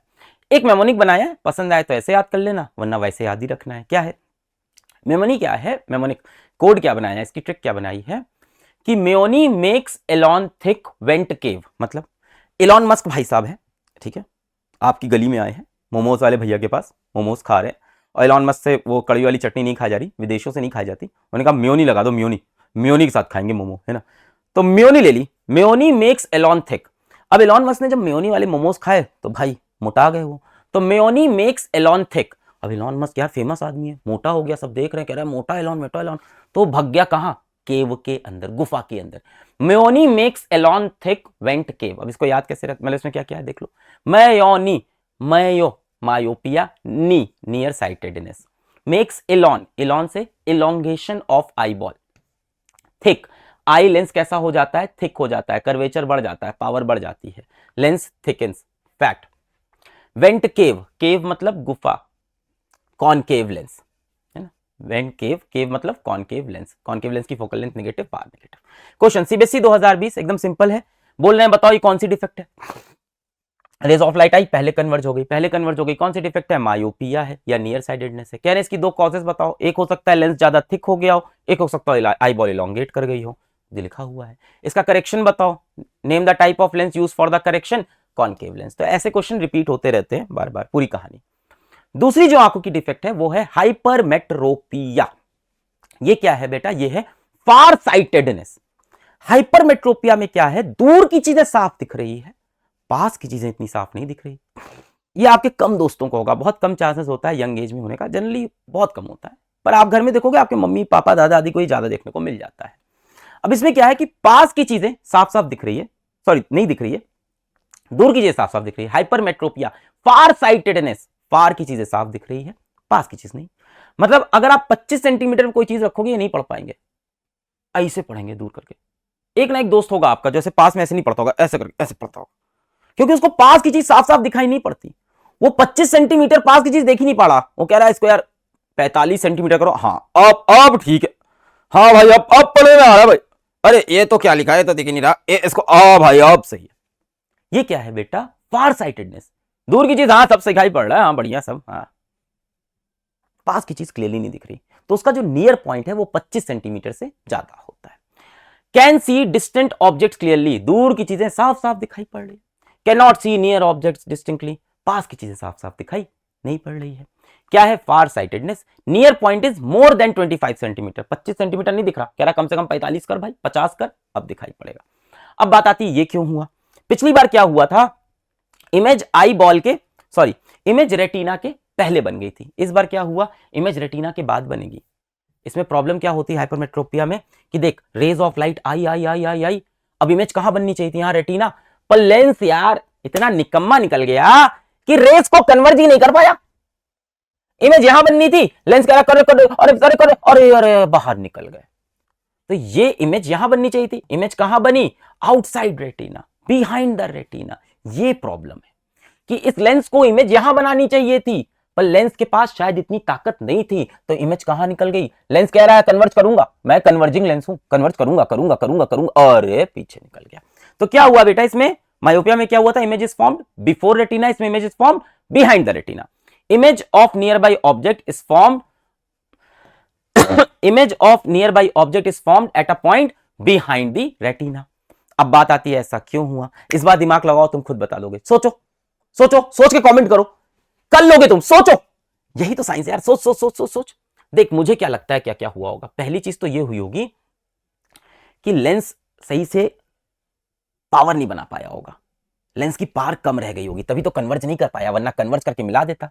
यानी लेंस थिक नहीं हो पाया होगा, lens can not get thick enough, इतना थिक हो ही नहीं पाया कि रेस को दबा के यहां मिला दे, lens can not get thick enough. पहली प्रॉब्लम तो ये होगी, ये लिखा है, ये देखो रीजंस क्या है इसके, lens can not get thick enough, focal length of eye lens is too long, thick हो ही नहीं पाया, पतला रह गया, फोकल लेंथ ज्यादा रह गई। भाई पतले लेंस की फोकल लेंथ क्या रह जाएगी, ज्यादा, पतला मतलब लंबा, लंबा तो फोकल लेंथ ज्यादा, छोटा तो फोकल लेंथ कम, तो lens can not get thick enough, तो इसकी फोकल लेंथ ज्यादा रह गई। दूसरी प्रॉब्लम सोच, हो सकता हो लेंस भाई साहब अपना काम ईमानदारी से कर रहे हो और सारी चोरी आईबॉल ने की हो सकता हो स्क्रीन को यहां होना चाहिए था, रेटिना को यहां होना चाहिए था, पर रेटिना बहन क्या हुई, अंदर चली गई, यानी eye ball became small, shrinking of eye ball. पिछली बार क्या था, इलोंगेशन ऑफ आई बॉल। हो सकता हो लेंस सही काम कर रहा हो, कह रहा हो इमेज तो यही बननी थी और रेटिना को यहां होना चाहिए था, पर आई बॉल ही छोटी हो गई, श्रिंकिंग ऑफ आई बॉल। तो दूसरा क्या हो सकता है, eyeball has become too small, eyeball छोटी हो गई। अब इसका करेक्शन क्या होगा ये सोचो। प्रॉब्लम क्या है यहां पे, कन्वर्जेंस प्रॉब्लम है या लेस कन्वर्जेंस प्रॉब्लम है? लेस कन्वर्जेंस, यहां पे क्या रह गया, लेस कन्वर्जेंस, प्रॉपर कन्वर्ज कर ही नहीं पाए भाई, लेस कन्वर्जेंस, पूरी तरह से कन्वर्ज कर ही नहीं पाए। याद नहीं रखना है ये तुमको, लेस कन्वर्जेंस कन्वर्जेंस, ये समझाने के लिए बता रहा हूं, कहीं लिखना नहीं है। प्रॉब्लम क्या है, लेस कन्वर्ज, पूरा कन्वर्ज यानी और कन्वर्ज करना है और इसको दबा के यहां मिलाना है। कन्वर्ज करना है तो कौन सा लेंस, कन्वर्जिंग लेंस, कौन सा लेंस, कॉन्वेक्स। तो सोल्यूशन क्या है, सामने एक कॉन्वेक्स लेंस लगा दो। ये कह रहा है बहन तुमसे नहीं दब रही लाइट, थोड़ी हम दबा देते हैं, थोड़ी तुम दबा दो, और इमेज कहां बन जाएगी अब, रेटिना। तो इसकी हेल्प करनी है ना, हेल्प करनी है, तो इसकी बहन को बैठा दिया आगे। इसकी बड़ी बहन आ गई, बोली थोड़ा हम कन्वर्ज करेंगे, थोड़ा बहन तुम कन्वर्ज करो, करते करते करते रेटिना पे इमेज। तो कौन सा लेंस है, कॉन्वेक्स, और कॉन्वेक्स की फोकल लेंथ वेक्स, वेक्स एक्स पॉजिटिव, पार पॉजिटिव, कॉन्वेक्स पॉजिटिव पार लेंस, पॉजिटिव फोकल लेंथ। तो ये सारी चीजें भी आपको याद रखनी है, और इसके लिए भी एक मेमोनिक बनाया है।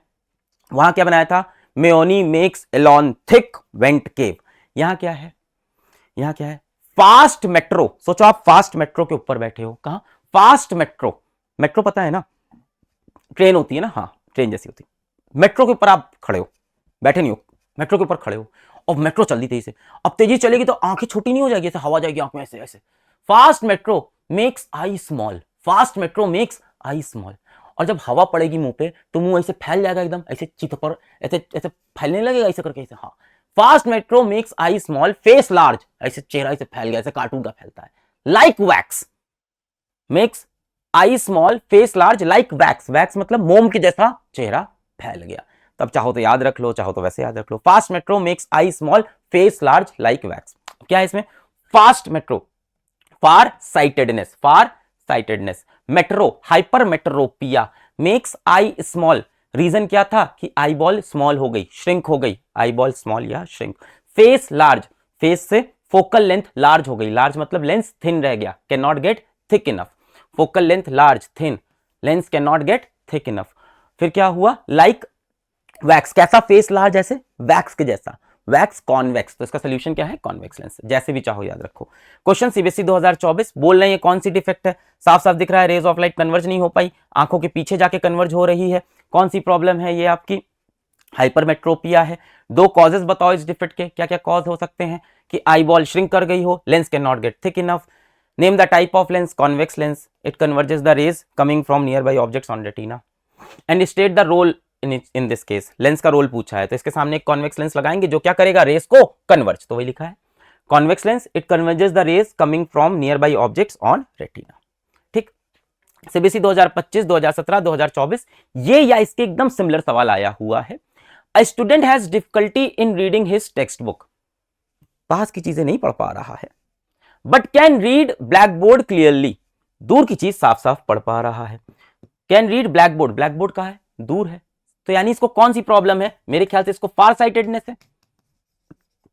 है कि नहीं, दूर की चीज साफ साफ पढ़ रहा है, फार साइटेडनेस, यानी इसको क्या है, हाइपर मेट्रोपिया। बस एक बार ये क्रैक हो गया, आप सारे क्वेश्चन हो जाएंगे। ठीक है, अब क्या क्या पूछ रहा है, name the defect of vision the student is suffering, far sightedness, hypermetropia. List two reasons बता दोगे। हाइपरमेट्रोपिया क्या था, lens can not get thick enough, eye ball shrink हो गई, स्मॉल हो गई। Right the nature of lens, कौन सा लेंस यूज होता है इसमें, कॉन्वेक्स लेंस होता है। To correct this defect, convex lens of appropriate focal length, ऐसा थोड़ी कोई भी कॉन्वेक्स लेंस बहुत ज्यादा मोटा लगा दोगे तो रेस फिर जल्दी कन्वर्ज हो जाएगी। तो एप्रोप्रिएट फोकल लेंथ कैसे होता है, आप जाते हो डॉक्टर साहब के पास, वो क्या करता है, आपको जब टेस्ट करता है तो क्या करता है, आंखों के आगे एक के बाद एक लेंस चेंज करता है, कहता है कब साफ दिख रहा है, अब साफ दिख रहा है, चल भाई डन, मतलब एप्रोप्रिएट फोकल लेंथ का, ताकि उस लेंस की पावर और आपकी आंख की लेंस की पावर दोनों मिला के कुछ ऐसा कॉम्बिनेशन बने कि इमेज रेटिना पे बन जाए। बहुत बढ़िया। दो और डिफेक्ट हमें पढ़नी है उसके पहले। अच्छा, सीबीएसई 2015 2017 एक न्यूमेरिकल और है। The power of lens x is -2.5d, name the lens. बेटा देखो, जैसे ही नेगेटिव पावर दिख जाए आपको या नेगेटिव फोकल लेंथ दिख जाए, नेगेटिव पावर या नेगेटिव फोकल लेंथ, तो डेफिनेटली ये जो भी चीज है वो कॉनकेव होगी, क्योंकि वेक्स कैसे होते हैं? पॉजिटिव। वेक्स के लास्ट में एक्स आता है, पॉजिटिव। अब बोल रहा name the type, name the lens, तो लेंस कौन सा है? सॉल्व हो गया पहला part, concave lens. And determine its focal length in centimetre. अब बेटा फॉर्मूला लगाना पड़ेगा, power P is equals to 1/f। पर ध्यान देना, पार किसमें होती है? डायप्टर, और फोकल लेंथ किसमें होती है? मीटर में होती है। चलो निकाल लेते हैं। पार कितनी दे रखी है? -2.5 इज इक्वल्स टू 1/f। यहां से बेटा f कितना हो गया? -1/2.5। ये किसमें आया होगा? मीटर्स में।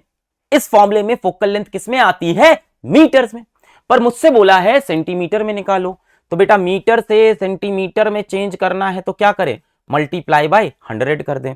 तो फोकल लेंथ कितनी हो जाएगी? -1.25 मल्टीप्लाइड बाई 100। ये दशमलव हटा के ऊपर एक जीरो लगा लें, 25 से कम 25, 25 चौके 100, 40। तो फोकल लेंथ कितनी हो गई? -40 सेंटीमीटर। क्या सही आई है? नेगेटिव आनी चाहिए थी, हाँ कॉनकेव है, नेगेटिव आनी चाहिए थी। For which eye defect of vision will an optician prescribe this lens as corrective lens? किस डिफेक्ट में ये लेंस दिया जाता है?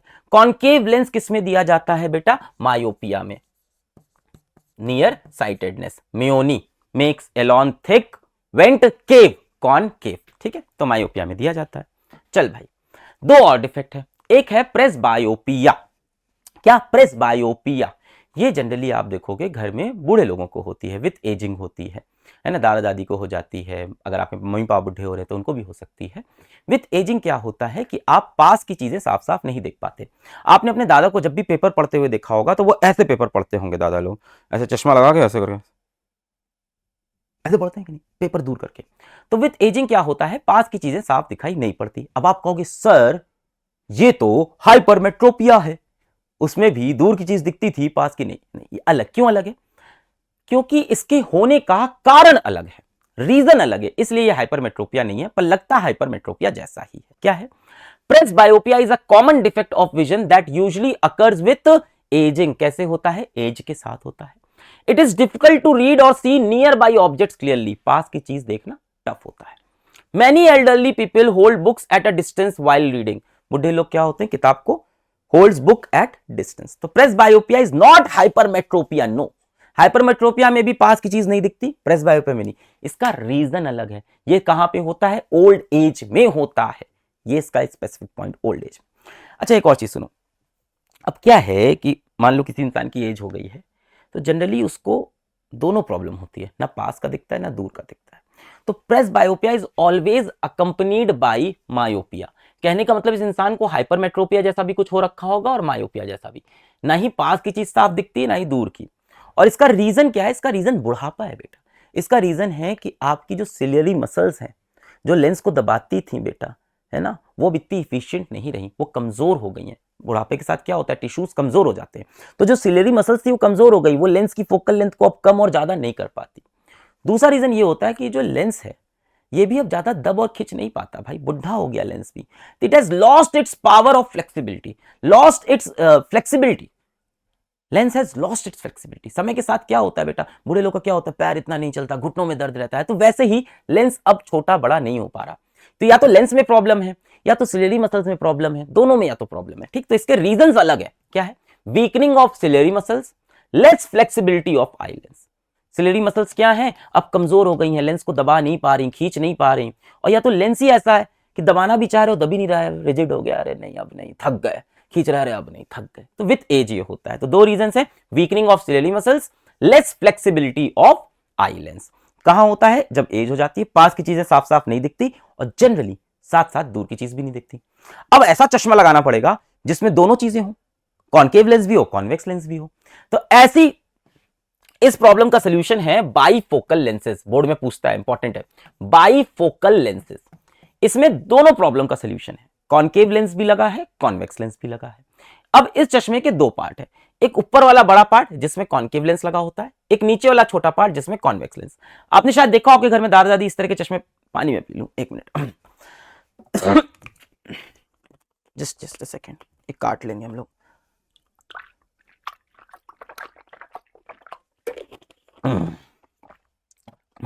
आपने घर में देखा होगा, आपके दादाजी जो है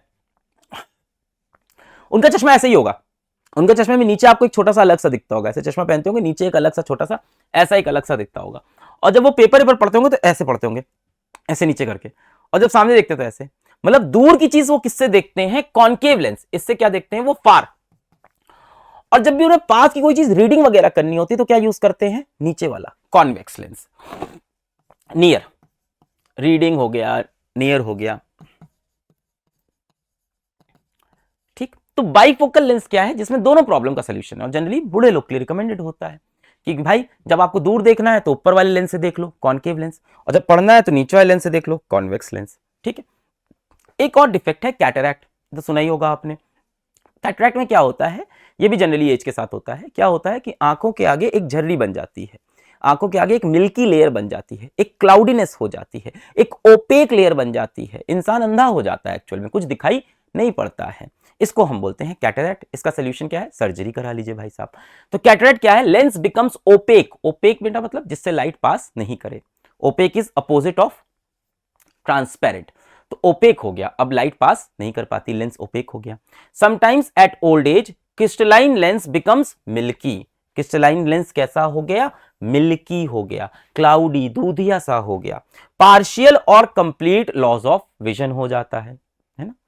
करेक्शन क्या है इसकी? आप सर्जरी करा लीजिए, कैटरैक्ट सर्जरी, ठीक। चलो क्वेश्चन करते हैं सीबीएसई 2025, 2024, 2023। ये इसके सिमिलर सवाल आ रहा है प्रेसबायोपिया के ऊपर। In bifocal lenses used for correction of presbyopia. Bifocal lens की बात कर रहा है, कैसे होते हैं? ये रहा बाइफोकल लेंस। नीचे छोटा सा पार्ट कौन सा है इसका? कॉन्वेक्स लेंस का। ऊपर बड़ा सा पार्ट कौन सा है? कॉनकेव लेंस का। ये किस लिए यूज होता है? दूर की चीज देखने के लिए। नीचे वाला रीडिंग के लिए, ऐसे करके ऐसे रीड करते हैं, रीडिंग के लिए, मतलब पास की चीजों के लिए, नियर के लिए। अब देख लो सवाल जो भी है। Correction of press, the upper portion is of concave lens, गलत हो गया। The upper portion is of concave, गलत हो गया। The upper portion is of a concave lens, सही है। Is for the near vision, गलत हो गया। The upper portion is of concave lens for the distant vision and lower portion is of convex lens for near vision. CBSE 2020, person suffering from cataract has. ये comment करके बताओ भाई इसका answer क्या होगा। ये कमेंट करके आप बताओ, पॉज करो, कमेंट करो, इतना पढ़ लिया भाई। चलो ह्यूमन आई वाला पार्ट हो गया। अब चलते हैं कलरफुल वर्ल्ड में। कलरफुल वर्ल्ड समझने के लिए एक टर्म हमें समझना है, ग्लास प्रिज्म। देखा होगा ग्लास का प्रिज्म, है ना, ये ऐसा होता है। देखा होगा कि नहीं, ये पेपर वेट की तरह यूज होता है, पेपर के ऊपर रख देते हैं, ऑफिस में रखा होता है। हाँ, ग्लास प्रिज्म। ये क्या है बेटा? एक ट्रांसपेरेंट एक ऑब्जेक्ट है जिसमें से लाइट पास कर सकती है। इसके पास दो ट्रायंगुलर सरफेस हैं। एक ट्रायंगुलर सरफेस ये रहा, एक ट्रायंगुलर सरफेस इसके पीछे होगा। 3D में है ना, तो एक ट्रायंगल ये आगे वाला, एक पीछे वाला, दो ट्रायंगुलर सरफेस। और तीन रेक्टेंगुलर सरफेस हैं। कैसे? एक देख, ये रेक्टेंगल दिख रहा है, हाँ सर दिखाई पड़ रहा है। दिख रहा है कि नहीं दिख रहा है? देखो, एक ये रेक्टेंगल, हाँ सर। एक नीचे से रेक्टेंगल, हाँ सर। और एक इस साइड से रेक्टेंगल। तो तीन रेक्टेंगुलर और दो ट्रायंगुलर सरफेस होते हैं प्रिज्म के अंदर। तो ये पढ़ लो, प्रिज्म के बारे में लिखा हुआ है, क्या है? A glass prism is a transparent refracting medium. It has two triangular and three rectangular surface. एक टर्म और आता है एंगल ऑफ प्रिज्म। तो ये जो दो सरफेस हैं, इनके बीच का ये जो एंगल है, जहां पे जाके ऐसे कोनी मिल रहा है, इस एंगल को हम बोलते हैं कैपिटल ए या एंगल ऑफ प्रिज्म। अब हमें पढ़ना है क्या होगा जब लाइट प्रिज्म से पास करेगी। एक खास प्रकार की लाइट हम इस्तेमाल करते हैं, कौन सी? Monochromatic light. मोनोक्रोमैटिक, मोनो का मतलब होता है सिंगल, क्रोमैटिक का मतलब होता है कलर। यानी हमें सिंगल कलर वाली लाइट का इस्तेमाल करना है, लाइट ऑफ सिंगल कलर। और ये व्हाइट लाइट नहीं होनी चाहिए बेटा। क्यों? क्योंकि व्हाइट लाइट में बहुत सारे कलर्स होते हैं। व्हाइट लाइट सिंगल कलर की नहीं, उसमें बहुत सारे कलर्स हैं। तो एक सिंगल कलर की लाइट यूज करेंगे, येलो यूज कर लो, ग्रीन यूज कर लो, ब्लू यूज कर लो, रेड यूज कर लो, ऑरेंज। एक सिंगल कलर की लाइट का इस्तेमाल करेंगे और फिर समझेंगे क्या क्या होता है। तो इसको करके देखते हैं अगले पेज पे। ये मान लो मेरे पास प्रिज्म है, मैं एक काम करता हूं, एक रे ऑफ लाइट लेके आता हूं। ये लेके आया मैंने यहां पे इंसिडेंट की। ये मेरी कौन सी रे हो गई? इंसिडेंट रे हो गई। रे ऑफ लाइट इंसिडेंट हुई। अब देखिए कौन सा मीडियम है, बाहर एयर है, अंदर कौन सा मीडियम है? ग्लास है, ग्लास प्रिज्म है। तो लाइट रे कहां से कहां जा रही? एयर से ग्लास। रेयरर से डेंसर कुछ बेंडिंग होगी, किधर बेंड होती है, टुवर्ड्स द नॉर्मल, रेयरर से डेंसर। पर इसके लिए नॉर्मल बनाना पड़ेगा। नॉर्मल क्या होता है, सरफेस के परपेंडिकुलर। ये मेरा सरफेस है, इसके परपेंडिकुलर मुझे बनाना है। देख ये सरफेस है, इसके परपेंडिकुलर कुछ ऐसा बनेगा, इस सरफेस से 90 डिग्री, ये सरफेस है इससे परपेंडिकुलर, तो ये मैंने बना दिया, क्या बन गया, नॉर्मल। अब लाइट कहां से कहां जा रही, रेयरर से डेंसर, किधर बेंड होगी, टुवर्ड्स दी नॉर्मल। अगर मीडियम चेंज नहीं होता तो लाइट यूं निकल जाती, ऐसे निकल जाती, मीडियम चेंज नहीं होता। पर चेंज हुआ रेयरर से डेंसर तो it will bend towards the normal. तो ये लाइट ऐसे ना जाके बेंड हो गई, ये ऐसे ना जाके बेंड हो गई, किस तरफ, नॉर्मल की तरफ। अच्छा, फिर यहां आके लाइट फिर टकराई। अब की लाइट कहां से कहां जा रही, ग्लास से एयर जा रही, बाहर आ रही, ग्लास से एयर, यानी डेंसर से रेयरर किधर बेंड होता था, पिछले चैप्टर में पढ़ा था, अवे फ्रॉम दी नॉर्मल। तो भाई यहां पे भी नॉर्मल बनाना पड़ेगा, इस सरफेस के परपेंडिकुलर। सरफेस ऐसा है, परपेंडिकुलर यू बन जाएगा ऐसे 90 डिग्री, सरफेस के परपेंडिकुलर। तो यहां पे भी मैं नॉर्मल बना लेता हूं, ये बन गया यहां पे भी नॉर्मल। अब लाइट क्या होगी, डेंसर से रेयरर किधर बेंड होगी, अवे फ्रॉम दी नॉर्मल। ऐसे जाना चाहिए था, सीधे सीधे सीधे, पर मीडियम चेंज हो गया तो बेंड होगी। डेंसर से rarer away from the normal, यूं जाना चाहिए था, नॉर्मल से दूर, वो नॉर्मल उधर ऊपर ऊपर इधर, तो अवे फ्रॉम नॉर्मल, ए ऐसे बेंड होके निकल गई। ये लाइट की पाथ होगी प्रिज्म के थ्रू। और कैसी लाइट है, मोनोक्रोमैटिक। जो लाइट बेटा बाहर निकलती है इसको हम बोलते हैं इमर्जेंट रे, क्योंकि इमर्ज हुई, बाहर आई, तो इसको बोलते हैं इमर्जेंट रे। अच्छा, ये जो एंगल है इंसिडेंट रे का नॉर्मल के साथ, इसको हम बोलते हैं एंगल ऑफ इंसिडेंस। ये जो एंगल है इमर्जेंट रे का नॉर्मल के साथ, इसको बोलते हैं angle of emergence. Angle of emergence, angle of incidence. ये इंसिडेंट रे, ये इमर्जेंट रे। बीच वाली रे को हम बोलते हैं रिफ्रैक्टेड रे। इसका भी एक नाम दे रखा है, इसका क्या नाम है, रिफ्रैक्टेड रे। ठीक, अब रिफ्रैक्टेड रे जो नॉर्मल के साथ एंगल बनाती है, ये बन गया एंगल ऑफ रिफ्रैक्शन। तो ये कुछ एंगल्स हमें समझने थे, इंसिडेंट रे, रिफ्रैक्टेड रे, इमर्जेंट रे, angle of incidence, angle of refraction, angle of emergence. अच्छा ठीक है, ये बेटा हो गया मेरा एंगल ऑफ प्रिज्म। अभी पढ़ा था ना, ऊपर जो एंगल होता है दो सरफेस के इंक्लिनेशन के बीच का, एंगल ऑफ प्रिज्म। अब एक एंगल हमें और पढ़ना है यहां पे, angle D. It is called angle of deviation, कि लाइट कितना डेविएट की। मान लो यहां प्रिज्म नहीं होता तो ये लाइट रे यूं निकल जाती, बिल्कुल, बट प्रिज्म की वजह से ये लाइट रे जो यूं जानी चाहिए थी वो यूं चली गई। जो लाइट रे यूं जानी चाहिए, अगर प्रिज्म नहीं होता तो यूं चली जाती, पर प्रिज्म की वजह से ऐसे ना जाके ऐसे बाहर निकल रही है। तो ये क्या हुआ, लाइट क्या हुई, डेविएट हो गई, अपने पाथ से भटक गई। कितना डेविएट हुई, ए यहां से लेके इतना एंगल, ए यहां से लेके इतना, यानी इसको अगर मैं पीछे लाके जोड़ दूं ये, तो ये जो एंगल है इसको बोलते हैं एंगल ऑफ डेविएशन, कि कितना बेंड हो गए। देख लाइट रे यूं आई थी, यूं चली जानी चाहिए थी, पर क्या हुआ, लास्ट में ऐसे निकल गई ये, तो इसको मैंने पीछे छोड़ा, कितना बेंड हो गई, इतना, इसको बोलते हैं एंगल ऑफ डेविएशन। यूं जानी चाहिए थी पर इतना बेंड हो गई, इसको बोलते हैं एंगल ऑफ डेविएशन। तो यही चीजें पिछले पेज पे बनी हुई है, देख लो। ये आई रे कौन सी, इंसिडेंट रे, ये एंगल ऑफ इंसिडेंस, ये रिफ्रैक्टेड रे, ये एंगल ऑफ रिफ्रैक्शन, ये इमर्जेंट रे, ये एंगल ऑफ इमर्जेंस, ये एंगल ऑफ प्रिज्म। अब ये रे को सीधा जाना चाहिए था, ऐसे ऐसे ऐसे ऐसे ऐसे, पर क्या हुई, बेंड हो गई, कितना, यहां से ए इतना, तो इसको मैंने पीछे जोड़ा, ये क्या हो गया, angle of deviation. So angle of incidence, angle of refraction, angle of emergence, angle of deviation. अब एक चीज ध्यान से देखो, प्रिज्म ने रे को क्या किया, अपने बेस की तरफ भेज दिया। ये क्या है, प्रिज्म का बेस है, अपने बेस की तरफ भेज दिया। लाइट रे कैसे आ रही थी कि हम ऊपर जाएंगे ऊपर जाएंगे, उसमें प्रिज्म ने क्या कहा, चल नीचे चल। लाइट रे कैसे आई थी, हम ऊपर जाएंगे ऊपर जाएंगे ऊपर जाएंगे, प्रिज्म ने क्या किया, चल नीचे चल। एक प्रिज्म रे ऑफ लाइट को अपने बेस की तरफ मोड़ देता है, तो यही बात लिखी है, अ prism bends a ray of light towards its base. Ray of light जो भी उम्मीद लेके आए कि भाई हम ऊपर जाएंगे ऊपर जाएंगे ऊपर जाएंगे, प्रिज्म ने क्या किया, उसको अपने किधर मोड़ दिया, किधर मोड़ दिया, टुवर्ड्स इट्स बेस, यही चीज यहां पे भी दिखेगी आपको। लाइट ऐसे आ रही थी, ऐसे आ रही थी, ऊपर जाएंगे, प्रिज्म ने उसे किधर मोड़ दिया कि चल किधर, मेरे बेस की तरफ। अ prism bends a ray of light towards its base. अच्छा, अब जरा कहानी समझो। A prism bends the ray of light, angle of deviation, bend कर देता है कितना, लाइट यूं जा रही थी, यूं जानी चाहिए थी, पर बेंड कर दिया टुवर्ड्स इट्स बेस, ये angle of deviation. A prism bends the ray of light, क्यों, क्योंकि एक एंगल ऑफ डेविएशन होता है। ये एंगल ऑफ डेविएशन अलग अलग कलर का अलग अलग होता है। We know that white light is made up of 7 colours. 7 क्या, बहुत सारे कलर होते हैं। 7 लिख दिया है, पूरी तरह से करेक्ट नहीं है बेटा, 7 नहीं होते, इनफाइनाइट कलर होते हैं।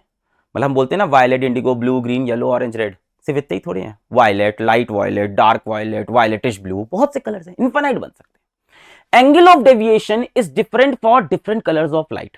सम colours bend more than other, कुछ कलर ज्यादा बेंड होते हैं, कुछ कलर कम बेंड होते हैं। हाँ भाई, हमने इस पे ब्लू लाइट डाल के देखी, वायलेट लाइट डाल के देखी, बहुत ज्यादा बेंड हुई।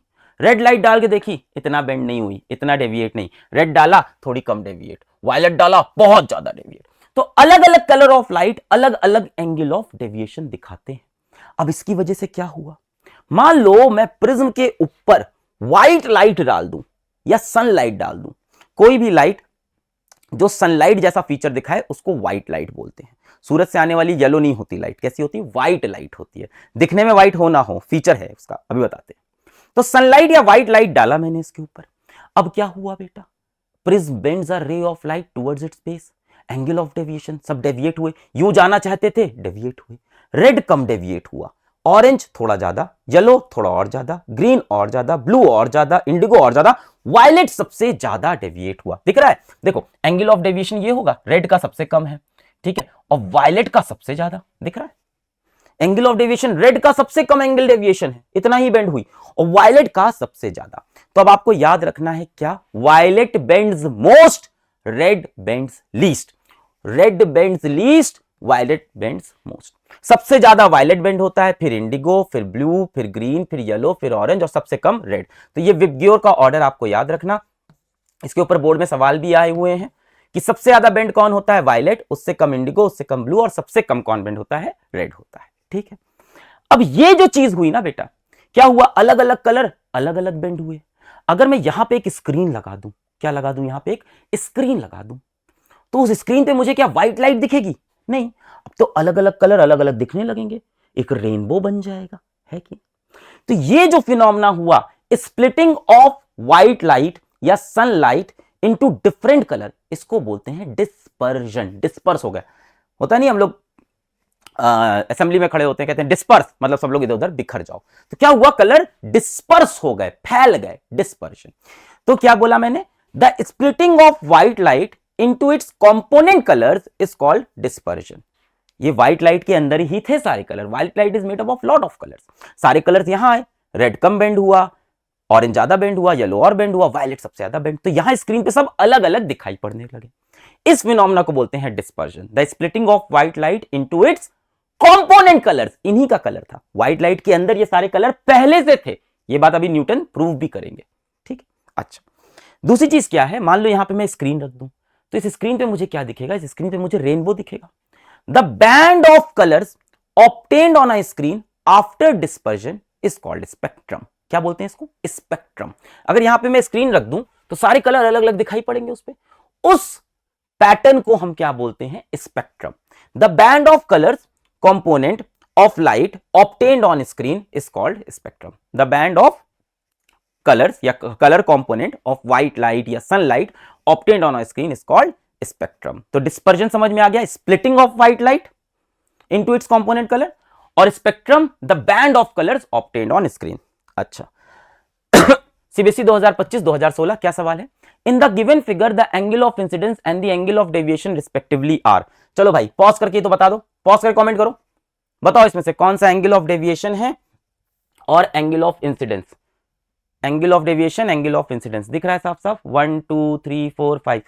मेरे ख्याल से ये हो जाएगा angle of incidence, 1 is angle of incidence and 6 मुझे दिख रहा है क्या है, एंगल ऑफ डेविएशन। बोलो सही बोला है, दिख रहा है 1 क्या है, एंगल ऑफ इंसिडेंस, और ये क्या है, एंगल ऑफ डेविएशन। तो 1 is angle of incidence and 6 is angle of deviation. कौन सा ऑप्शन होगा?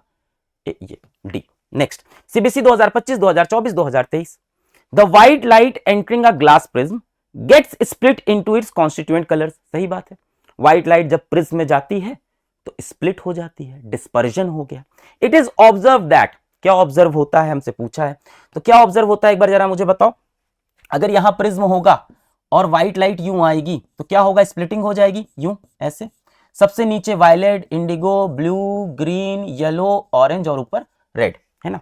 अब क्या बोल रहे हैं? It is observe that red light deviates the most. नहीं भाई, सबसे ज्यादा वायलेट होती है।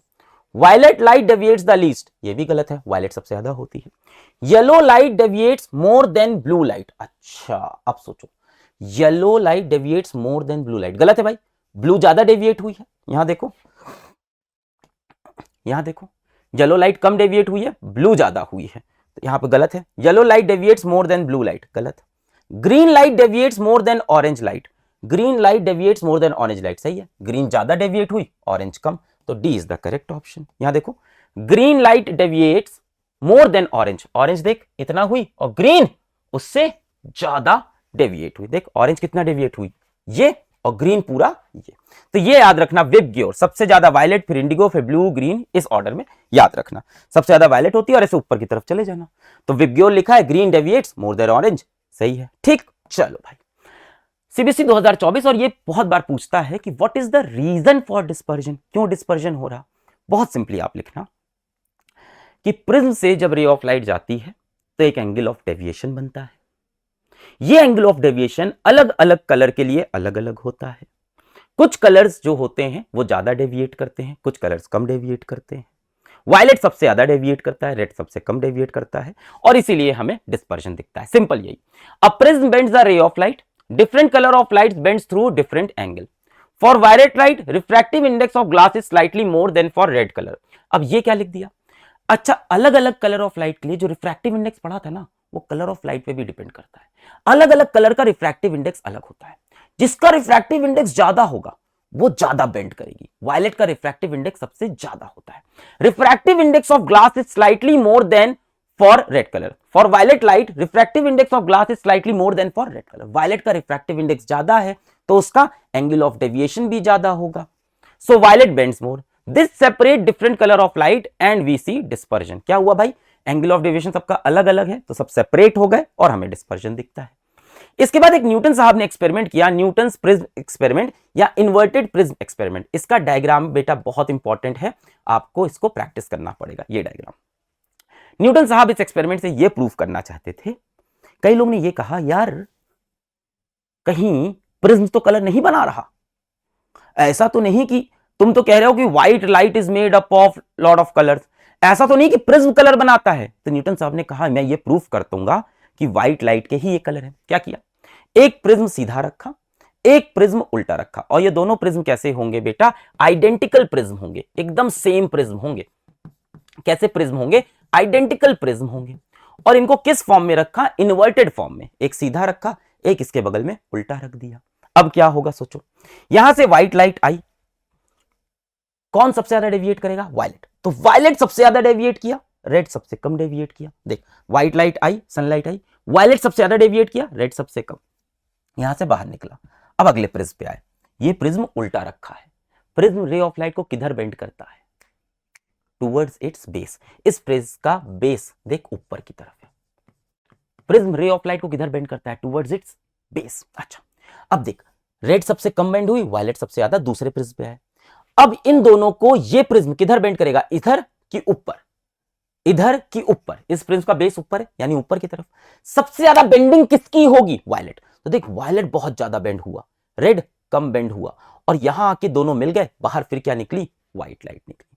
इसका मतलब यह है कि प्रिज्म अपने आप से कोई कलर नहीं बना रहा। प्रिज्म का ओरिएंटेशन चेंज किया, सारे कलर मिलके बाहर वापस व्हाइट लाइट। ठीक है, क्लियर समझो। यहां से व्हाइट लाइट लेके आए, कौन सबसे ज्यादा डेविएट किया? वायलेट। तो वायलेट डेविएट किया सबसे ज्यादा, सबसे कम रेड। अब ये दोनों बाहर निकले, अगले प्रिज्म पे टकराए। ये प्रिज्म रे ऑफ लाइट को क्या करेगा? बेंड करेगा। किधर? अपने बेस की तरफ। तो क्या बेंडिंग अब नीचे होगी? नहीं, ऊपर होगी। सबसे ज्यादा बेंडिंग किसकी होगी? वायलेट। तो देख, वायलेट एकदम शार्पली बेंड हुआ और रेड थोड़ा कम बेंड हुआ। बाकी कलर भी बेंड होंगे और सब यहां आके मिल जाएंगे, और मिलने के बाद बाहर क्या निकल गई, फिर से व्हाइट लाइट। स्क्रीन पे फिर क्या मिली मुझे, व्हाइट लाइट, कलर नहीं दिखे। तो ये एक्सपेरिमेंट क्या प्रूव करता है, न्यूटन एक्सपेरिमेंट डिमॉन्स्ट्रेटेड दैट, पहली बात, white light is made up of spectrum of colour, white light he spectrum of colour से बनी है। The prism itself does not produce this colour, prism कोई कलर प्रोड्यूस नहीं करता। ये डायग्राम आपको आना चाहिए, ठीक है। देखो क्वेश्चन भी आ रखा है सीबीएसई 2025 2023, ये सवाल बहुत बार पूछते हैं। Explain with help of a labelled ray diagram an experiment arrangement to show the recombination of the spectrum of white light. कह रहे हैं recombination of the spectrum, recombination मतलब रिकंबाइन कर जाए, जो अभी देखा आपने। एक्सपेरिमेंटल अरेंजमेंट कौन सा, न्यूटन का। तो मैंने यहां पे एक प्रिज्म सीधा ले लिया, एक प्रिज्म क्या करूं, इसके जस्ट उल्टा रख दूं, आइडेंटिकल। अब मैं क्या करूंगा, एक रे ऑफ लाइट लेके आऊंगा, ये व्हाइट लाइट में लेके आया, क्या होगा बेटा, ब्लू सबसे ज्यादा बेंड कर जाएगा, वायलेट या ब्लू, वायलेट, हाँ, तो वायलेट सबसे ज्यादा बेंड कर गया, यू निकल गया, और रेड सबसे कम बेंड करेगा, तो रेड बेंड्स द लीस्ट, यूं चला गया। अब दूसरे प्रिज्म पे जैसे ही पहुंचे, ये भी रेज ऑफ लाइट को बेंड करेगा, किधर, अपने बेस की तरफ।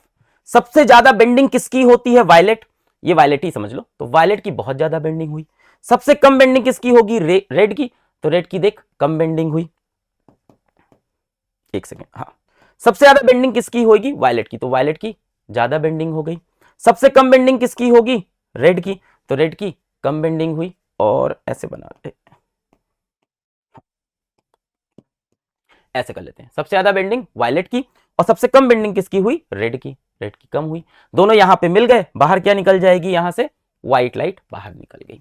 तो ये हो गया न्यूटन का हमारा inverted prism experiment, identical prism experiment, recombination हो गया, यहां से निकली थी लाइट बटी और यहां पे दोनों कंबाइन कर गई। Next CBSE 2024, in the following diagram showing dispersion of white light by a glass prism, colour P and Q R respectively. अब बताओ यहां पे पी और क्यू क्या होंगे, ये तो कमेंट कर लोगे तुम, चलो पॉज करके ये कमेंट करो। पी नीचे वाला है, क्यू ऊपर वाला है, बताओ। ये पी है और ये क्यू है। सबसे ज्यादा बेंड कौन होता है, सबसे कम बेंड कौन होता है, तो ये कमेंट करेंगे आप क्वेश्चन नंबर के साथ, इसका आंसर कर लेंगे भाई, मेरा आराम से, तो हलवा। क्वेश्चन नंबर 16 का आंसर पी और क्यू बताना है, ठीक। चल आगे बढ़ते हैं। अब आए हम रेनबो पे। रेनबो सबने देखा होगा, इंद्रधनुष। ये क्या है, एक नेचुरल स्पेक्ट्रम है। स्पेक्ट्रम क्या होता है, the band of colour components of white light. Rainbow तो एक नेचुरल स्पेक्ट्रम है। कैसे बनता है, जब बारिश होती है, जब बारिश होती है तो क्या होता है, हवा में पानी की बूंदें होती हैं। ये पानी की बूंदें प्रिज्म की तरह एक्ट करती हैं। भाई डिस्पर्जन के लिए क्या चाहिए, प्रिज्म, जो अलग अलग एंगल पे डेविएट कर दे। तो ये पानी की बूंदें कैसे एक्ट करती हैं, लाइक स्मॉल प्रिज्म। और लाइट कहां से आती है, सूरज से आती है। अच्छा, अब एक कंडीशन याद रखना, सूरज हमेशा आपके पीछे होना चाहिए और रेनबो आपके सामने बनेगा। कैसे बनता है वो देख लेते हैं। मान लो यहां सनलाइट आई, पहले पढ़ लेते, पहले बना लेते हैं, फिर उसके बाद पढ़ेंगे ऊपर जो लिखा है। मान लो यहां से सनलाइट आई, ये क्या है, एक रेन ड्रॉप है, आपकी आंखें यहां हैं।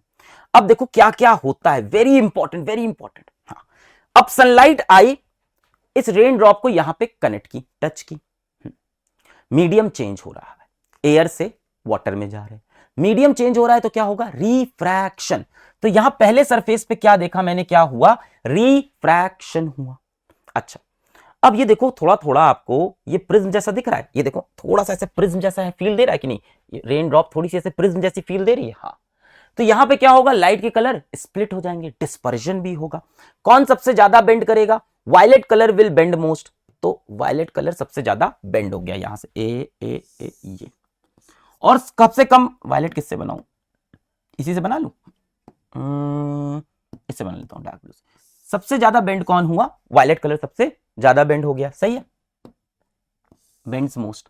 और सबसे कम कौन बेंड होगा, रेड कलर, तो रेड कलर बेंड्स लीस्ट। ये चले गए दोनों कलर आगे, ठीक है। Violet colour bends most and red colour bends least. ये बनाना पड़ेगा आपको, सीखना पड़ेगा ये, ठीक है। अच्छा, यानी इस सरफेस पे क्या हो रहा है, इस सरफेस पे मैं देखूं तो एक तो मीडियम चेंज हुआ तो रिफ्रैक्शन, और स्प्लिटिंग भी हो गई यानी डिस्पर्जन। तो पहले सरफेस पे रिफ्रैक्शन भी होता है और डिस्पर्जन भी होता है। अच्छा, अब मैं यहां पहुंचा, यहां पे एक अजीब सा फिनोमेना होता है, वो उसको हम बोलते हैं इंटरनल रिफ्लेक्शन। जब रेज ऑफ लाइट आके रेन ड्रॉप के इस पार्ट से टकराती हैं तो टकरा के वापस चली जाती हैं। हाँ, ये एक स्पेशल फिनोमेना होता है यहां पे क्या होता है, ये मान लो रेन ड्रॉप का दूसरा वाला ये वाला सरफेस, तो रे ऑफ लाइट यहां आके टकराती हैं और टकरा के वापस चली जाती हैं, अंदर अंदर रिफ्लेक्शन होता है, इसको हम बोलते हैं इंटरनल रिफ्लेक्शन। क्या बोलते हैं, इंटरनल रिफ्लेक्शन। तो इस सरफेस पे क्या हो रहा, इस सरफेस पे हो रहा आई आर, इंटरनल रिफ्लेक्शन। अब क्या होगा, रिफ्लेक्ट हो जाएगी रे ऑफ लाइट, यानी ये रेड वाली रिफ्लेक्ट होके यूं चली गई और इसी तरह से बेटा ब्लू वाली रिफ्लेक्ट होके यूं चली गई। अब ये दोनों रेज आपकी आंखों में जाएंगी, जब आपकी आंखों में ये रेज जाएंगी तो आपको लगेगा ये रेज कहां से आ रही, कहीं पीछे यहां से आ रही है। आपकी आंखों में ये दोनों रेज चली गई, यहां से निकल के यहां से आई ये रे, ये यहां से। अब फिर से मीडियम चेंज हो रहा, फिर से आप वाटर से एयर में आ रहे हो, यहां पे फिर क्या होगा, इस जगह पे फिर से क्या होगा, रिफ्रैक्शन हो जाएगा, क्योंकि मीडियम चेंज है वाटर से एयर। तो ये रेड लाइट आपकी आंखों में जाएगी, ये, और वायलेट लाइट भी कहां जाएगी, आपकी आंखों में गई, ये। अब आपको ये दोनों लाइट कहां से आती हुई दिखेगी, पीछे कहीं यहां से, कहीं यहां से। तो आप क्या इमेजिन करोगे कि पीछे कहीं यहां पे, पीछे कहीं यहां पे आपको क्या दिख रहा होगा, violet, indigo, blue, green, yellow, orange, red, यानी यहां पे आपको बेटा क्या दिखाई पड़ेगा, रेनबो स्पेक्ट्रम दिखाई पड़ेगा कहीं। अब तीन सरफेसेस पे क्या हुआ ये बोर्ड में पूछता है। पहले सरफेस पे रिफ्रैक्शन होता है, डिस्पर्जन, स्प्लिटिंग। दूसरे सरफेस पे रिफ्लेक्शन, यानी इसको मैंने क्या बोला, IR, इंटरनल रिफ्लेक्शन होता है। तीसरे सरफेस पे सिर्फ और सिर्फ रिफ्रैक्शन होता है। ये पूरा फिनोमेना है, इस डायग्राम को आपको प्रैक्टिस करना पड़ेगा। अब देखो क्या क्या लिखा हुआ है, पढ़ लेते हैं theory. A rainbow is a natural spectrum appearing in the sky after a rain shower, बारिश होने के बाद। It is formed by dispersion of sunlight by tiny water droplets which acts like small prism. छोटी छोटी पानी की बूंदें कैसे बिहेव करती हैं, प्रिज्म की तरह बिहेव करती हैं। A rainbow is always formed in a direction opposite to that of sun. Very important, पूछता है बोर्ड में ये कि रेनबो कभी भी सन की तरफ नहीं बनता, आपके पीछे सन होगा, ऑब्जर्वर के, ये आप हो ऑब्जर्वर, ऑब्जर्वर के हमेशा पीछे सन होना चाहिए, ऑब्जर्वर के बिहाइंड होना चाहिए सन को, और रेनबो कहां पे बनेगा, in front of the observer. ठीक है। A rainbow can also be seen on a sunny day, धूप वाले दिन भी दिख सकता है, if we look at the sky through a waterfall और through a water fountain with sun behind. ये क्या बता रहे हैं, कह रहे हैं कि मान लो किस दिन बारिश नहीं हुई तब भी रेनबो दिख सकता है। कैसे, आप सन को कैसे देखो, थ्रू वाटरफॉल देखो, तो वाटरफॉल में क्या होगा, पानी की बूंदें होंगी जो कि कैसे ऐड करेंगी, लाइक स्मॉल प्रिज्म। पर ये वाला डायग्राम आपके एग्जाम में नहीं पूछ रहा है, ये वाला डायग्राम पूछता है। क्लियर है। चलो भाई सवाल देखते हैं। कंडीशन फॉर रेनबो फॉर्मेशन, अब तीन कंडीशन याद रखो रेनबो फॉर्मेशन की। पहली बात, प्रेजेंस ऑफ रेन ड्रॉप, भाई रेन ड्रॉप नहीं होंगे तो टाइनी प्रिज्म नहीं बनेंगे, तो भाई डिस्पर्जन ही नहीं होगा, तो ये तो बहुत जरूरी है। दूसरा, the sun should be behind the observer, sun कहां हो, आपके पीछे होना चाहिए। Sky with raindrop should be in front of observer, यानी अगर यहां पे आपकी आंखें हैं तो सूरज यहां पे होना चाहिए और वाटर ड्रॉपलेट कहीं आपके सामने, और यहां बनेगा रेनबो।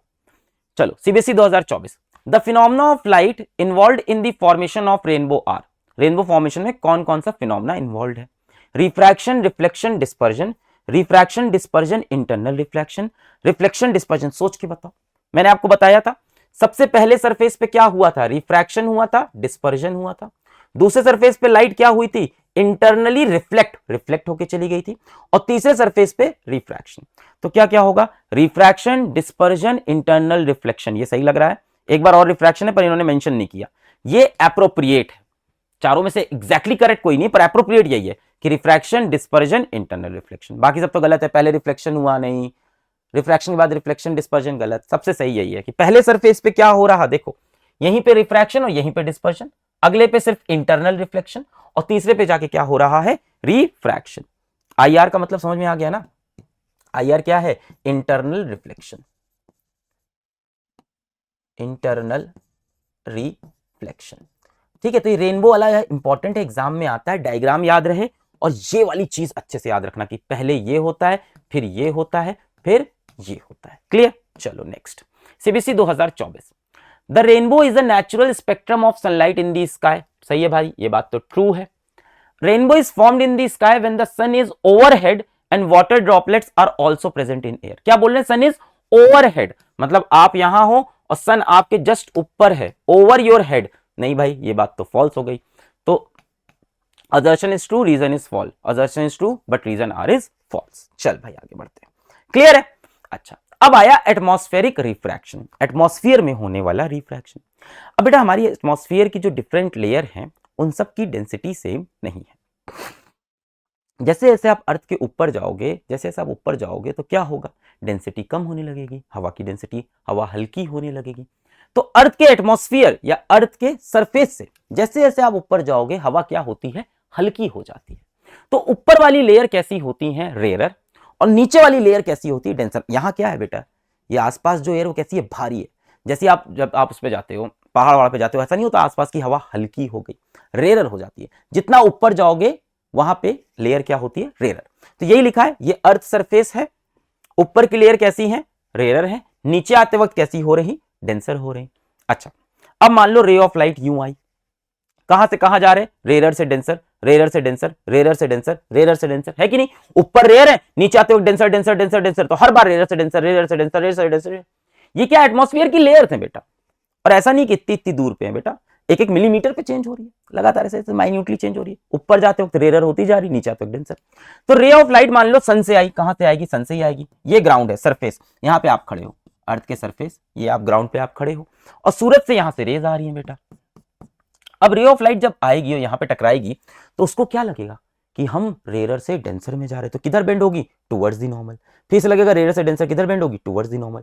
फिर किधर बेंड होगी? Towards the normal. Towards the normal bend होते होते ऐसे बेंड हो जाएगी। जरा ये देखो, यहां पे करके दिखा देता हूं मैं आपको, ये फील दिला देता हूं, इसका फील आ जाएगा। अभी देखो, ये अर्थ का सरफेस, आप खड़े हो, मान लो ये रे ऑफ लाइट यहां आके मान लो ये और रे ऑफ लाइट यहां आके टकराई, है ना? अभी ठीक है, सूरज से आई, यहां टकराई।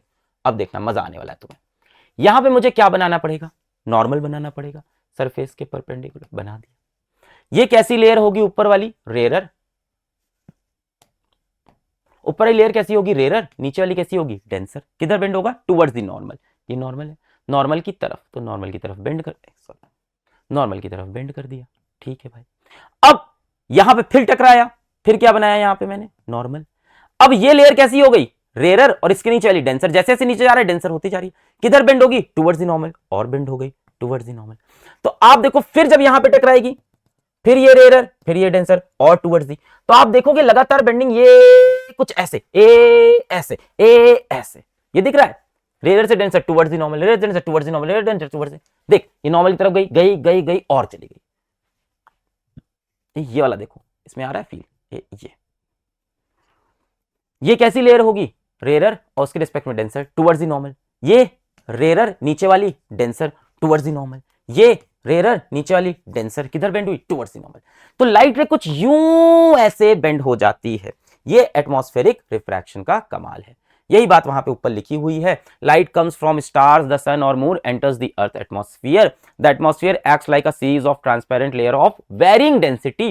When light travels from a rarer layer to a denser air, it slows down and bends towards the normal. किधर बेंड होती है? Towards the normal. तो इस तरह से कुछ बेंडिंग हो जाएगी। क्लियर?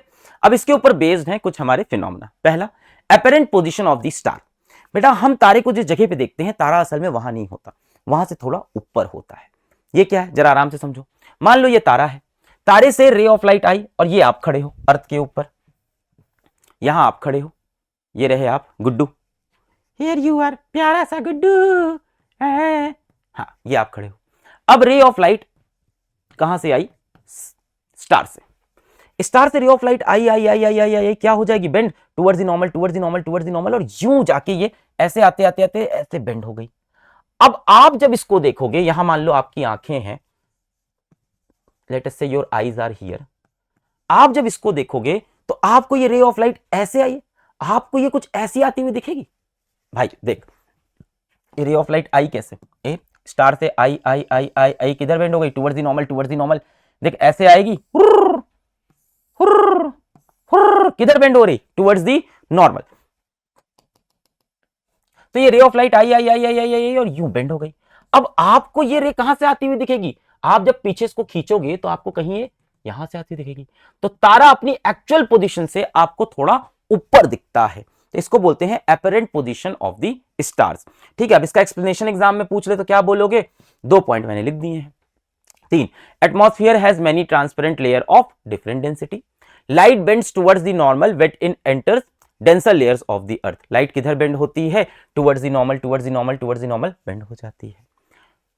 और eye trace the bent rays back in a straight line. आंखें कैसे ट्रेस करती हैं? स्ट्रेट लाइन में। देख, ये एक लेयर, एक लेयर, एक लेयर, और ये तारा। अब तारे से रे आके यूं बेंड हो गई, आंखों को क्या लगेगा ये कहां से आ रही? सीधा सीधा सीधा सीधा सीधा सीधा कहीं यहां से आती हुई, तो हमें तारा कहां दिखेगा? थोड़ा सा ऊपर दिखेगा।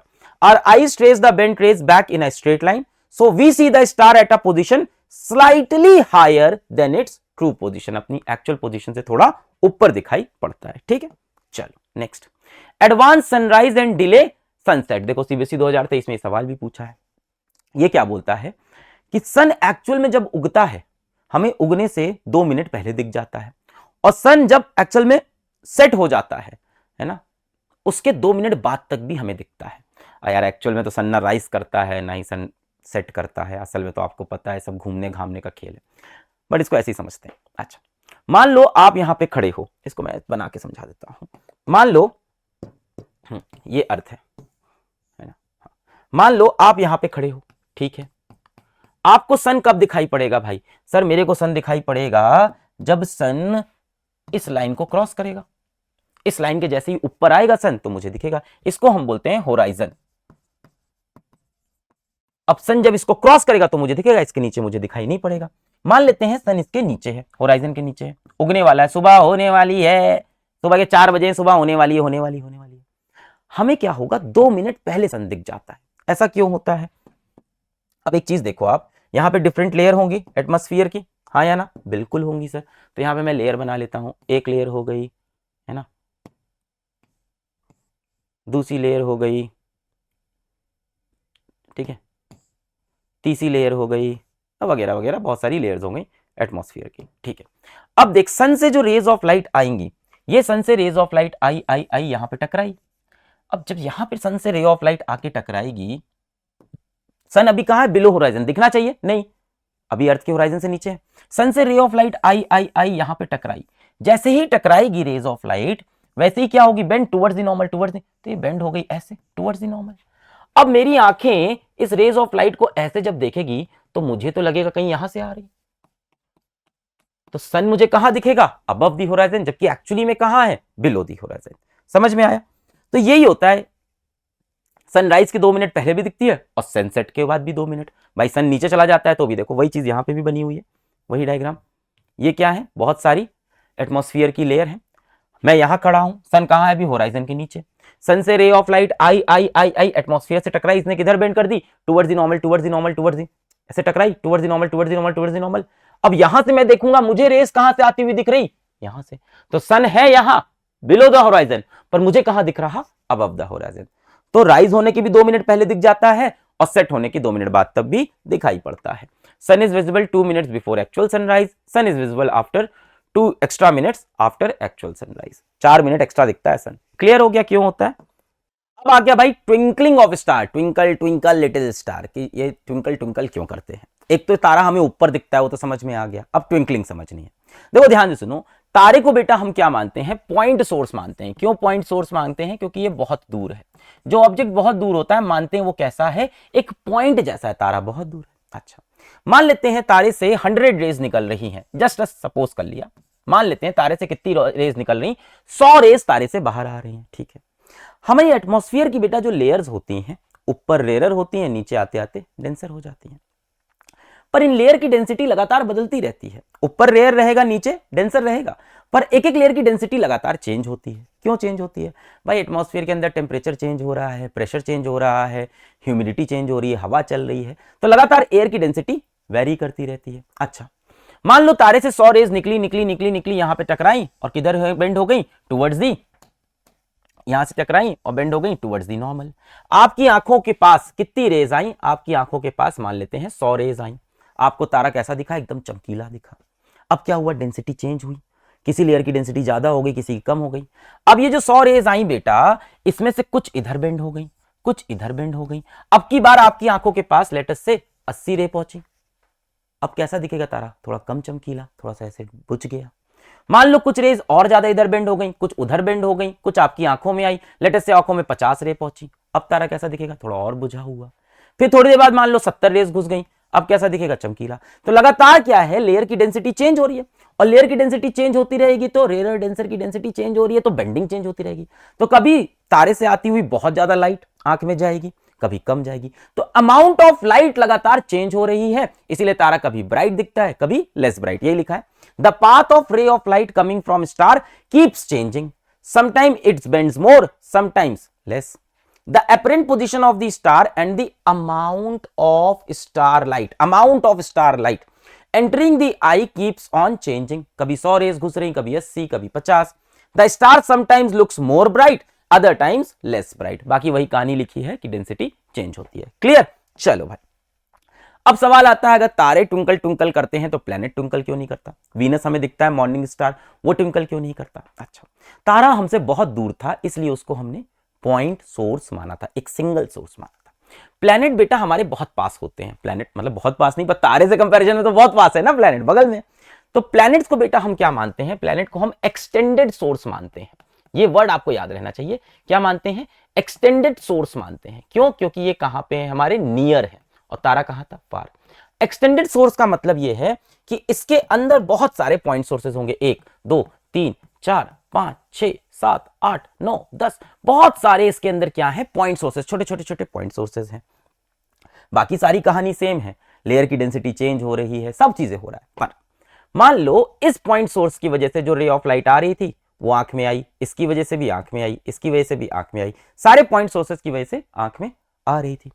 थोड़ी देर क्या हुआ कि 2-3 पॉइंट सोर्सेज की वजह से जो रे ऑफ लाइट आ रही थी वो भटक गई, डेंसिटी चेंज होने से आंख में नहीं आई, बचे हुए से आने लगी। अच्छा, अब ये इतने सारे पॉइंट सोर्सेज होते हैं ना, इनफाइनाइट पॉइंट सोर्सेज हैं इसके अंदर, कि अगर 4-5 से नहीं भी आ रहा है तो कोई खास फर्क नहीं पड़ेगा, 10-12 से नहीं आया तो भी कोई खास फर्क नहीं पड़ेगा, कभी किसी 10-12 से नहीं आई, कभी किसी 10-12 से नहीं आई, ओवरऑल जो एवरेज होगा वो कैंसिल कर देगा और हमें प्लेनेट उतना ही ब्राइट दिखेगा। मान लो इतने सारे पॉइंट सोर्स हैं, कभी किसी की रेज आंख में घुस रही है, कभी किसी की रेज आंख में नहीं घुस रही है, निकल गई है। तो एक टाइम पे ऐसा हुआ 80 की घुस रही, 20 की नहीं घुस रही। अगली बार क्या होगा? कोई और 20 ऐसे पॉइंट सोर्स होंगे जिनकी नहीं घुसेगी और अगला 80 की घुसेगी, फिर कोई और पॉइंट 20 सोर्स होंगे जिनकी नहीं जाएगी पर 80 की जाएगी। तो ओवरऑल जो इफेक्ट है वो कैंसिल आउट हो जाता है। क्यों? क्योंकि प्लैनेट नियर है और कैसे हैं? एक्सटेंडेड सोर्स है, बहुत सारे पॉइंट सोर्सेस हैं। कभी किसी पॉइंट सोर्स की आई, किसी और की नहीं आई, इस बार की आई, इसकी नहीं आई, मतलब वहां पर करोड़ों पॉइंट सोर्सेस है। तो किसी 1 लाख सोर्सेस की लाइट आंख में घुस रही है, बाकियों की नहीं घुस रही है, बाकियों की घुस रही है। दूसरी बार कोई और 1 लाख पॉइंट सोर्स है जिनकी आंखों में लाइट नहीं आ रही, बाकी बच्चे की आ रही, तो ओवरऑल इतना बड़ा इफेक्ट नहीं पड़ता। यही बात यहां पे लिखी है, extended source can be imagined as collection of millions of point source of light. कहते हैं millions of point source of light. Now the total variation in the amount of light entering our eye average out to 0 and brightness remains same। क्या? Total variation, जो total change हो रहा था in the amount of light, amount of light में जो total change हो रहा है कि कभी कम कभी ज्यादा, entering our eye average out to 0। 1 lakh sources से नहीं आई, 99 लाख से आ रही है, थोड़ी बाद दूसरे 1 लाख से नहीं आ रही, बचे हुए 99 लाख से आ रही, तो ज्यादा डिफरेंस नहीं आता, इसलिए ये ट्विंकल नहीं करते, नियर है और एक्सटेंडेड सोर्स है। क्लियर? अच्छा, नेक्स्ट टॉपिक है स्कैटरिंग ऑफ लाइट। ये आपने केमिस्ट्री में 9th क्लास में थोड़ा सा पढ़ा था। क्या होता है कि लाइट किसी बहुत छोटे ऑब्जेक्ट से, बहुत छोटे ऑब्जेक्ट से टकरा के, पार्टिकल से टकरा के अपना रास्ता चेंज करती है, इधर उधर बिखर जाती है, इसको हम स्कैटरिंग बोलते हैं। मान लो ये लाइट आ रही है और लाइट अगर किसी बहुत छोटे पार्टिकल से टकराए, इतना छोटा पार्टिकल जो लाइट के पार्टिकल के साइज के बराबर हो, तो क्या होगा? लाइट इधर उधर बिखर जाती है, इसी को हम क्या बोलते हैं? स्कैटरिंग ऑफ लाइट बोलते हैं। टिंडल इफेक्ट, टिंडल इफेक्ट तो आपने पढ़ा था 9th में, नहीं याद है? टिंडल इफेक्ट किस में होता था? कोलाइड सॉल्यूशन में, जिसके पार्टिकल इतने छोटे हैं कि आंखों से तो दिखाई नहीं पड़ेंगे पर लाइट को इधर उधर भटका देते हैं। तो the phenomena of scattering of light by colloidal particles. A colloid is a heterogeneous mixture, the size of particle of colloid is too small to be seen with naked eye. दिखाई नहीं पड़ते, पार्टिकल बहुत छोटे हैं। Colloidal solution के particle बहुत छोटे हैं, दिखाई नहीं पड़ते हैं। जैसे मिल्क एक कोलाइड सॉल्यूशन है, अंदर पार्टिकल दिखाई, मिल्क में कहीं दिखता है क्या? नहीं। देखने में होमोजीनियस लगता है पर होता हेट्रोजीनियस, अंदर पार्टिकल है दिखाई नहीं पड़ रहे, पर ये इतने बड़े होते हैं कि लाइट अगर इनसे टकराएगी तो लाइट इधर उधर बिखर के स्कैटर हो जाएगी, ठीक है। But in colloidal solution colloids are big enough to scatter a beam of light passing through it and makes it path visible, light की पाथ दिख जाती है। जैसे एग्जांपल घर में आपने देखा होगा, ऊपर आपने देखा होगा कैसे, क्या बोलते हैं उसको, छोटा सा जो छेद होता है, beam of sunlight enters a smoke filled room through a small hole, ऐसे घर पे होता है, क्या बोलते हैं उसको, छोटा सा एक होल होता है घर में, उससे जब लाइट अंदर आती है तो हमें ऐसे दिखती नहीं है पूरी ऐसे रोशनी अंदर आती हुई सुबह सुबह, तो क्यों दिख रही है हम लोग को वो रोशनी, क्योंकि वहां पे क्या है, डस्ट के पार्टिकल्स हैं, स्मोक के पार्टिकल्स हैं, तो लाइट आके उससे टकराती है और हमें उसका रास्ता दिख जाता है। Entering a smoke filled room through a small hole, dust particles scatter the light, dust के छोटे पार्टिकल्स स्कैटर कर देते हैं। जैसे आपने ऐसा देखा होगा, इस तरह का इमेज देखा होगा, इंटरनेट पे देखा होगा, मूवीज में देखते होगे कि फॉरेस्ट वगैरह में क्या होता है, ऐसे सनलाइट दिखती है कैनोपी ऑफ फॉरेस्ट में ऐसे आती हुई, तो ये क्या हो रहा है बेटा, यहाँ पे क्या है, छोटी छोटी वाटर वेपर की बूंदे हैं, वाटर वेपर की छोटी छोटी स्मॉल ड्रॉप्स हैं, वो क्या बन जा रही हैं, वो कोलाइड बन जा रही है, पार्टिकल बन जा रही है, सनलाइट उससे लड़के क्या हो रही है, स्कैटर हो जा रही है, ठीक है। अब देखो, the colour of scattered light depends on the size of scattering particle, किस कलर की लाइट सबसे ज्यादा स्कैटर होगी ये डिपेंड करेगा कि पार्टिकल कितना बड़ा है। अगर बहुत छोटे पार्टिकल्स हैं तो आपको हमेशा ब्लू कलर सबसे ज्यादा स्कैटर हुआ दिखेगा। Very small particle scatter mainly blue light, blue light की क्या होती है, स्मॉल वेवलेंथ होती है, रेड की वेवलेंथ सबसे ज्यादा होती है, ब्लू की सबसे कम होती है। आपके 10th के सिलेबस में कहीं वेवलेंथ और है नहीं, तो इसलिए मैं इसमें डिटेल में नहीं घुस रहा हूं, सिंपल आप इतने याद रख सकते हो कि वायलेट की वेवलेंथ क्या होती है, सबसे कम होती है, और रेड की वेवलेंथ क्या होती है, सबसे ज्यादा होती है, बाकी बीच का आप लगा ही लोगे विबग्योर में, ठीक है। तो जो छोटे छोटे पार्टिकल्स होते हैं वो सबसे ज्यादा किस कलर को स्कैटर करते हैं, ब्लू कलर को, और जो बड़े बड़े पार्टिकल होते हैं वो किसको स्कैटर करते हैं, रेड को नहीं, सारे कलर्स को, ठीक है। Very large particle scatter all colours of light equally, जब सारे कलर इक्वली स्प्लिट होते हैं तो आपको व्हाइट कलर ही दिखाई पड़ेगा क्योंकि सब बराबर से स्प्लिट हो गए, सॉरी बराबर से स्कैटर हो गए। पर छोटे छोटे पार्टिकल किसको स्कैटर करते हैं, ब्लू लाइट को, सबसे ज्यादा ब्लू लाइट बिखर जाएगी तो आपको हर तरफ ब्लू दिखाई पड़ने लगेगा, ठीक है। ये एनसीईआरटी में एक डेटा लिखा था, the red light has a wavelength about 1.8 times greater than blue light, तो रेड लाइट की वेवलेंथ वायलेट से 1.2 टाइम्स बड़ी है, इन्होंने ब्लू से लिखी है तो आप ब्लू से भी लिख सकते हो, ठीक है, डेटा है बस। CBSE 2024, when a beam of light passes through a region having very fine dust particles, the colour of light mainly scattered in that region, बहुत छोटे छोटे डस्ट पार्टिकल हैं तो सबसे ज्यादा कौन स्कैटर होगा, ब्लू कलर स्कैटर्ड होगा, याद रखना।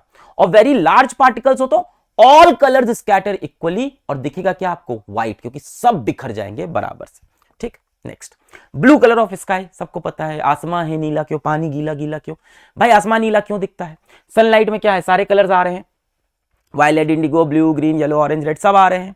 अब ये एटमॉस्फेयर में घुसा, हमारे एटमॉस्फेयर में क्या है, छोटे छोटे छोटे छोटे एयर के पार्टिकल्स हैं, बहुत छोटे पार्टिकल हैं, सबसे ज्यादा किसको स्कैटर करेंगे, ब्लू लाइट को, तो ब्लू कलर सबसे ज्यादा स्कैटर हो जाता है, इसलिए हमें आसमान नीला दिखता है, यही बात यहां लिखी है। The molecules of air and other fine particles in the atmosphere have very small size, smaller than wavelength of visible light, scattering is more for blue colour, सबसे ज्यादा स्कैटरिंग ब्लू कलर की हुई, thus scattered blue light enters our eye and sky appears blue in colour, ठीक है।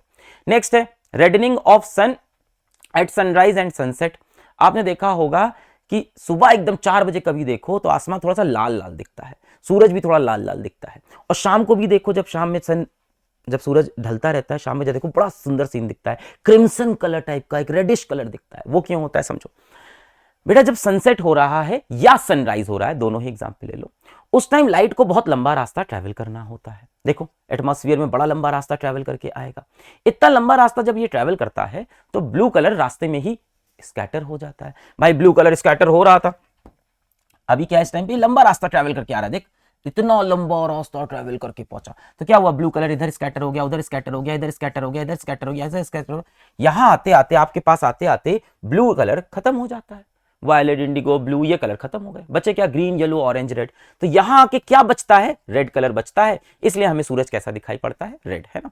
मोर atmosphere, sunset या sunrise के वक्त लंबा, देखो ये देखो इतना एटमॉस्फेयर दिख रहा है, इतना एटमॉस्फेयर, लंबा एटमॉस्फेयर आपको कवर करना पड़ रहा है ना। So more atmosphere, more scattering, orange, red, sky and sun, तो मोर स्कैटरिंग से क्या हुआ, ब्लू कलर लॉस्ट हो गया, रेड पहुंचा। पर जब दोपहर का टाइम है, नून का टाइम है, तब सन एकदम ऊपर है, तब तो देखो एटमॉस्फेयर बहुत कम ट्रैवल करना है, सिर्फ इतना सा ट्रैवल करना है। जब इतना सा ट्रैवल करना है तो ब्लू कलर स्कैटर होता है और हमें कौन सा कलर दिखता है आसमान का, ब्लू कलर दिखाई पड़ता है। पर इस टाइम देखो बहुत लंबा रास्ता ट्रैवल करना है तो ब्लू कलर रास्ते में ही पूरा खत्म हो जाता है, आंखों तक आते आते क्या बचता है, रेड कलर बचता है। ये वाला ऐसे है नहीं एनसीईआरटी में, पूछता भी नहीं है। सीबीएसई 2025, 2023, 2021 ऐसा सिमिलर सवाल आता है इन 3 पॉइंट्स का, समझ लो। अगर एटमॉस्फेयर नहीं होता, अगर एटमॉस्फेयर नहीं होता तो हमें स्काई किस कलर की दिखती, सोचो। सूरज से कैसी लाइट आती है, सन से, येलो व्हाइट लाइट आती है। अगर एटमॉस्फेयर नहीं होता तो छोटे छोटे पार्टिकल्स नहीं होते, तो स्कैटरिंग नहीं होती, तो हमारे पास कैसी लाइट आती, व्हाइट। तो हमें स्काई का कोई कलर दिखाई ही नहीं पड़ता। यही है, if the earth had no atmosphere there would not have been any scattering, then the sky would have looked dark. हमें सिर्फ वहां से सूरज से किरण, हमें सूरज दिख रहा होता है दूर से, अरे चमकीला व्हाइट कलर का कुछ आ रहा है, ये व्हाइट कलर की लाइट कहीं से आ रही है, और अगल बगल पूरी क्या दिखती, डार्कनेस। नहीं सर ऐसा नहीं होगा। अच्छा, तुमने बहुत सारी मूवीज देखी होंगी जो स्पेस के ऊपर बनी है, उसमें जब अर्थ के बाहर से दिखाते हैं तो बाहर क्या दिखता है, डार्कनेस दिखती है, और वहां सामने से चमकती हुई लाइट आ रही है सूरज से। ऐसा क्यों हो रहा है, क्योंकि जब आप एटमॉस्फेयर के बाहर पहुंच गए, अर्थ के बाहर पहुंचते हो, एटमॉस्फेयर के बाहर पहुंचते हो, तो कोई स्कैटरिंग तो होगी नहीं। तो दूर से आपको एक ऐसे जलता हुआ एक आपको टॉर्च दिखेगा सूरज का, और बाकी हर जगह क्या दिखेगी, डार्कनेस। यही चीज है, the sky appears dark to passenger flying at very high altitude. अगर आप बहुत हाई एल्टीट्यूड पे उड़ रहे होगे, रॉकेट में बैठे हो आप, मान लो अर्थ के एटमॉस्फेयर के पास पहुंच गए, या बहुत ऊपर अगर आप उड़ रहे हो, तो जितना आप ऊपर जाओगे एटमॉस्फेयर कम होता जाएगा, कम होता जाएगा। अब एटमॉस्फेयर कम हो गया तो स्कैटरिंग नहीं होगी, अब स्कैटरिंग नहीं होगी तो बस सूरज से आती हुई व्हाइट लाइट दिखेगी, और बाकी कोई लाइट ऐसे फैल ही नहीं रही है। भाई स्कैटर होने से ही तो पूरे स्काई में लाइट फैल रही थी, आपको बस एक टॉर्च दिखेगी सूरज, और अगल बगल पूरा डार्कनेस। तो वही है, the sky appears dark to passenger flying at high altitude. At high altitude, due to absence of atmosphere, scattering of light do not take place, and hence sky appears dark to passenger flying at high altitude. Astronomers को कैसी दिखेगी, astronomers को sky कैसा दिखेगा, dark दिखेगा, बस सूरज दिखेगा एक टॉर्च जैसा। एक और पूछते हैं, danger signals lights are red in colour, explain. आपने देखा होगा जो डेंजर लाइट होती है वो लाल रंग की होती है कि नहीं, रोड पे ट्रैफिक में देखा होगा या कहीं पे भी होता है, लाल रंग यूज किया जाता है। क्यों यूज करते हैं, क्योंकि लाल कलर सबसे कम स्कैटर करता है। मान लो रेड कलर होता, नीले रंग की लाइट लगा देते हम रोड पे ट्रैफिक सिग्नल में, पर नीला रंग तो क्या होता, स्कैटर हो जाता, मेरी आंखों तक पहुंचता ही नहीं, धुंधला हो जाता। लाल कलर स्कैटर नहीं होता तो लंबा डिस्टेंस ट्रैवल करता है। Red light is least scattered by fog और smoke, therefore it can be seen in the same colour at a distance, long distance travel करता है। यहां पे बेटा ये चैप्टर होता है समाप्त। अगर आपको मजा आया तो कमेंट करके बताइएगा, मजा आ गया। पढ़ाई करते रहे, ऑल द वेरी बेस्ट।